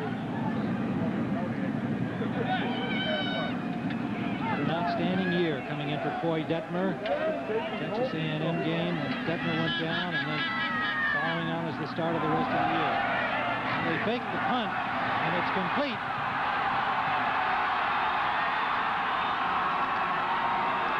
Darren Chiaverini down to the 28-yard line. The Oregon fans boo that.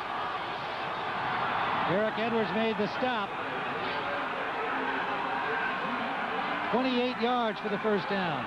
Well, there's 2 ways to look at it. One, you could say you're trying to make some big play. It's high, but I think it was a called play all the way. I don't think there's any doubt about that. Yeah, it was a called play. Chiaverini's looking for it. The snap was high. Well, it's also for Oregon. I mean, you can't let up. I mean, the game's 32-6, and there's no rule that says you have to punt the football.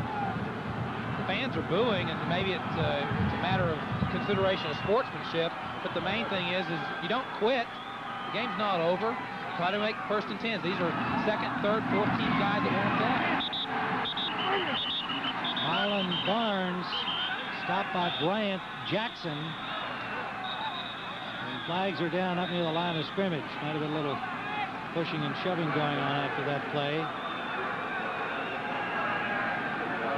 So the Ducks not pleased at these developments, nor their fans. And a great group of Oregon fans made the trip down here from Eugene and the environs of the state.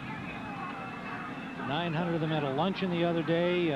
12,000 tickets sold. Yeah, they've been having a great time. They're very supportive of their team, and that's just wonderful for the Ducks. And glad that their team made it to the Cotton Bowl. Unhappy at the score, no doubt, but still here and very supportive.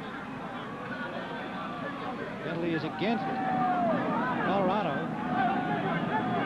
Preliminary signal will indicate.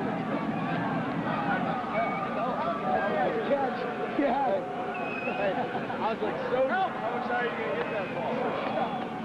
There may have been offsetting penalties. Mike Pereira, the referee, yet to give the official word on it. Still consulting with his crew. Jim Crittenden, George Guzman, John Barron, Charlie Caraway, Jack Hill, and Gordon Burke all working the Cotton Bowl for the White. Defense had 12 men on the field. After the play, there was a dead ball foul, personal foul against the offense.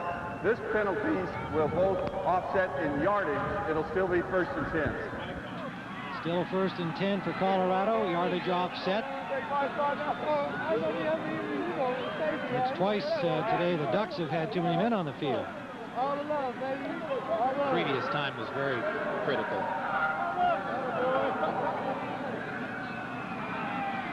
Yeah, it was. Kept the drive alive for the Buffaloes. It resulted in a score. 1st down and still some discussion on the officials at the 30-yard line. They are advancing the football on the personal foul penalty.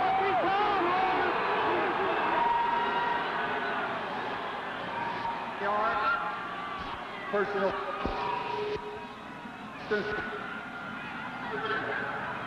Well, you can understand there is some microphone problem there. Mike Bellotti questioning the call. Now, when did that penalty pop up? I thought they were offsetting penalties. Well, they said that the first call from the referee was a personal foul against Colorado. Didn't mention one against Oregon, but they've marched one off, and his explanation partially broken up there on the microphone warned by the referee. But here's Colorado down deep at the 8-yard line. And Abdul Rahman lost control of the ball and then was able to cover up.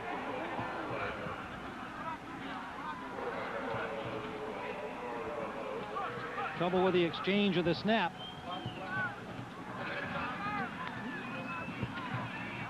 The ball winds up back closer to the 10-yard line.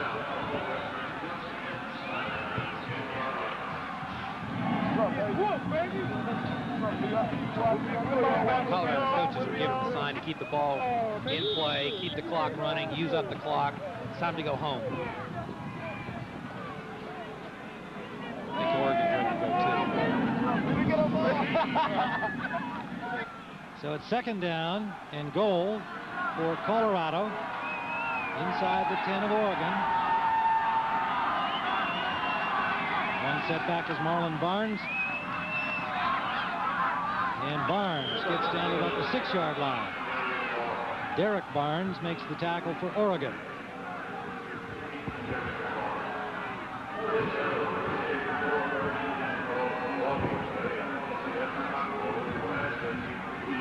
Chiaverini comes back on at wide receiver, along with Mike McCormick, junior wide receiver number 82. Darren Chiaverini, dad's a singer, and his uncle was a middleweight boxer. Actually fought Sugar Ray Leonard for the championship. I recall that fight. Sugar Ray was the winner, but Chiaverini was a very well-respected middleweight in his time, and his nephew Darren, freshman wide receiver number 6 from Corona, California. The Colorado Buffaloes. On the field now, Barnes alone set back. Smart quarterback watching the time clock, the 25-second clock wind down. They'll start it right at 4 seconds, 3. Bill Rockman keeps it after the fake to Barnes, and he's going to score. Touchdown. Sophomore quarterback from Oakland, Ayu Abdul Rahman, had 6 more points to the Colorado total, 38-6. Oregon scored first in this game with a pair of field goals, and it's been all Colorado since then.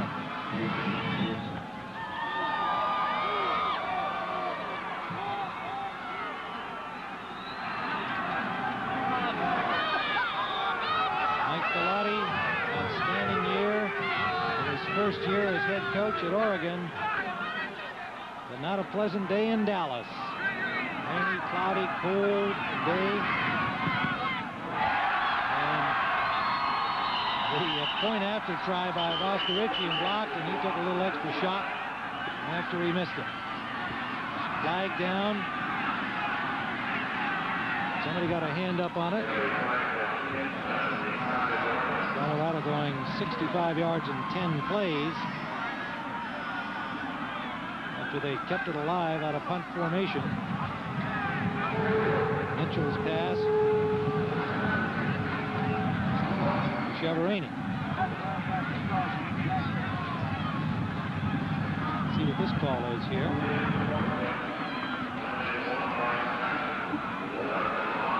It's against Colorado, and so the miss on the point after will stand as it is, and the score remains 38-6.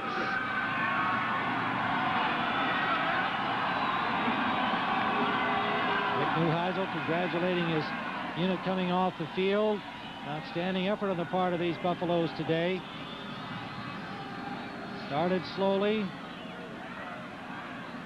Just cranked it up as the game went along, asserted their dominance over the Ducks. And there's his defensive coordinator, A.J. Kristoff. Yeah. Was with Rick at UCLA.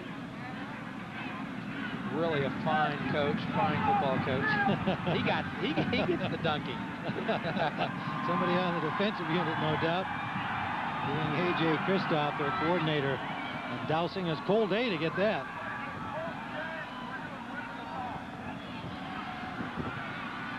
$1:11 to go.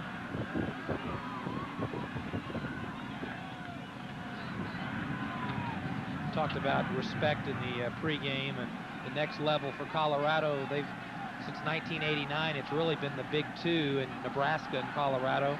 And the next step for Colorado is to go and compete. And as Coach Rick Neuheisel said, we've got to beat Nebraska at least every other year. That's a step that they can take. Jason Leslie will kick it off. Pat Johnson and Kevin Parker are the deep men. Oregon losing their two stars here late in the fourth quarter. Ricky Whittle and Kristen McLemore to injury. Long after the issue was decided, however, but it's just a tough way for those two fine youngsters to have to leave the game. Seniors playing their last game at Oregon. Bouncing kickoff, just covered by Parker inside the 30-yard line of Oregon. Well, tonight, primetime college football, the FedEx Orange Bowl will match number 8. The Seminoles of Florida State, number 6, the Fighting Irish of Notre Dame. 8 o'clock Eastern from Miami, Florida. Tonight on CBS Sports, and then tomorrow night. It's all settled. The Tostitos Fiesta Bowl will declare national champion. Number 1 Nebraska takes on number 2 Florida. Also at 8 o'clock Eastern from Tempe. Here on CBS. Ryan Perry Smith now in at quarterback, the junior from Granite Bay, California. Faces Tony Graziani for this final 109. He's going to throw it deep, intended for Damon Griffin, incomplete.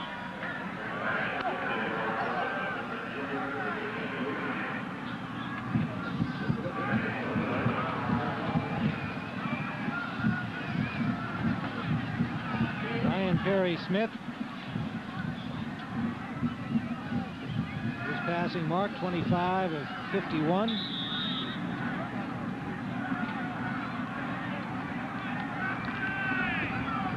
Work that he has had this season behind Tony Graziani. 6'1", 208-pound junior.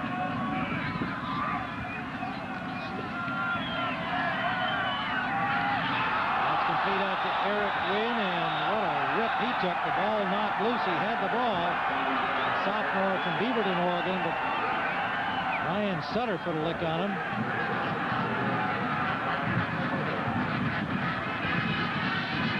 Watch number 36, Ryan Sutter. He's a special teams leader. He's been known for being a hard hitter. Eric Wynn's in the ball game, second team fullback.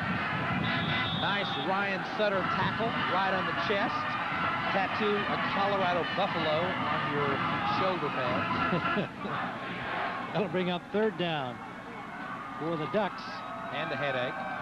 Eric Wynn stays in the ball game, number 31. Jabri Hodge comes out wide to the right, number 15. And more flags, more whistles.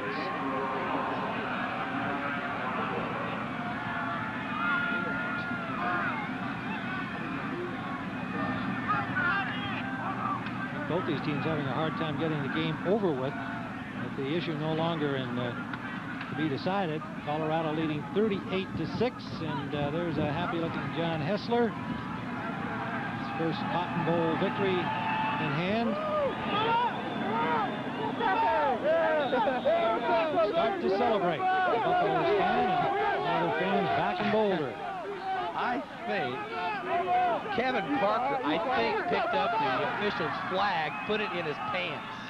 Because I think the official, the referee does not have a flag, and I think 24, Kevin Parker, has it in his pants. That's great. Third down, and the ball looked like it was tipped. Ryan Perry Smith. Referee's looking for Johnson. I saw him pick up something yellow, and I'm thinking maybe it's a towel, but he picked up the official. That's a unique souvenir to have. Maybe he's looking right mild protest saying quit throwing them.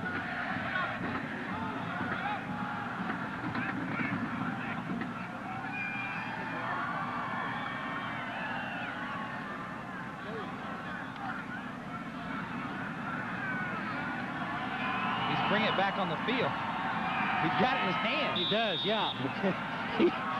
Kevin Parker, there he is. Now he's giving it back to the official. He handed it to someone, and it went off the sidelines as a souvenir, and then he said, well, maybe I better go get it and bring it back on the field. The official made him go get it. That's a great catch there, Steve. An unusual situation. I've never seen that before. Barry Smith completes the pass to Christian Anderson, a junior from Lancaster, California. 38 seconds left. Cotton Bowl trophy, the Field Scoville Trophy, emblematic of victory in the Cotton Bowl 1996, will go to the Buffaloes of Colorado. Impressive performance by the team from the Big Eight under their first-year coach, Rick Neuheisel. John Hessler's already doing his post-game interviews. This is Kevin Parker, the freshman, stopped by Kenny Wilkins. Kevin Parker trying to get away with a little Cotton Bowl memorabilia. I would have taken a game ball, but not the official yellow flag. That is unique. Have you ever seen that before? Never. I think that he gets an award for creativity. The funny part was the referee trying to figure out who got my flag. Barry Smith deep has got a man open, and it's caught by Jabri Hodge. He slipped as the ball came down, kept his concentration. And with 8 seconds left, it's first and goal at the 9. Great catch by Hodge. He slipped on that greasy field, a 33-yard play. See if the Ducks can get it in here on the final play of the game. Perry Smith, the fade pass, and it is incomplete. Intended for Griffin, and that'll do it. The Buffaloes of Colorado are the 1996 winners of the Cotton Bowl Classic with a convincing victory over the Ducks of Oregon. And there's John Hessler, turned in a workmanlike game, came up with big plays when he needed them, completing a brilliant season. For that youngster, coming in for Coy Detmer, sophomore from Brighton, Colorado, John Hessler, leads the Colorado Buffaloes to victory, and he had a lot of help.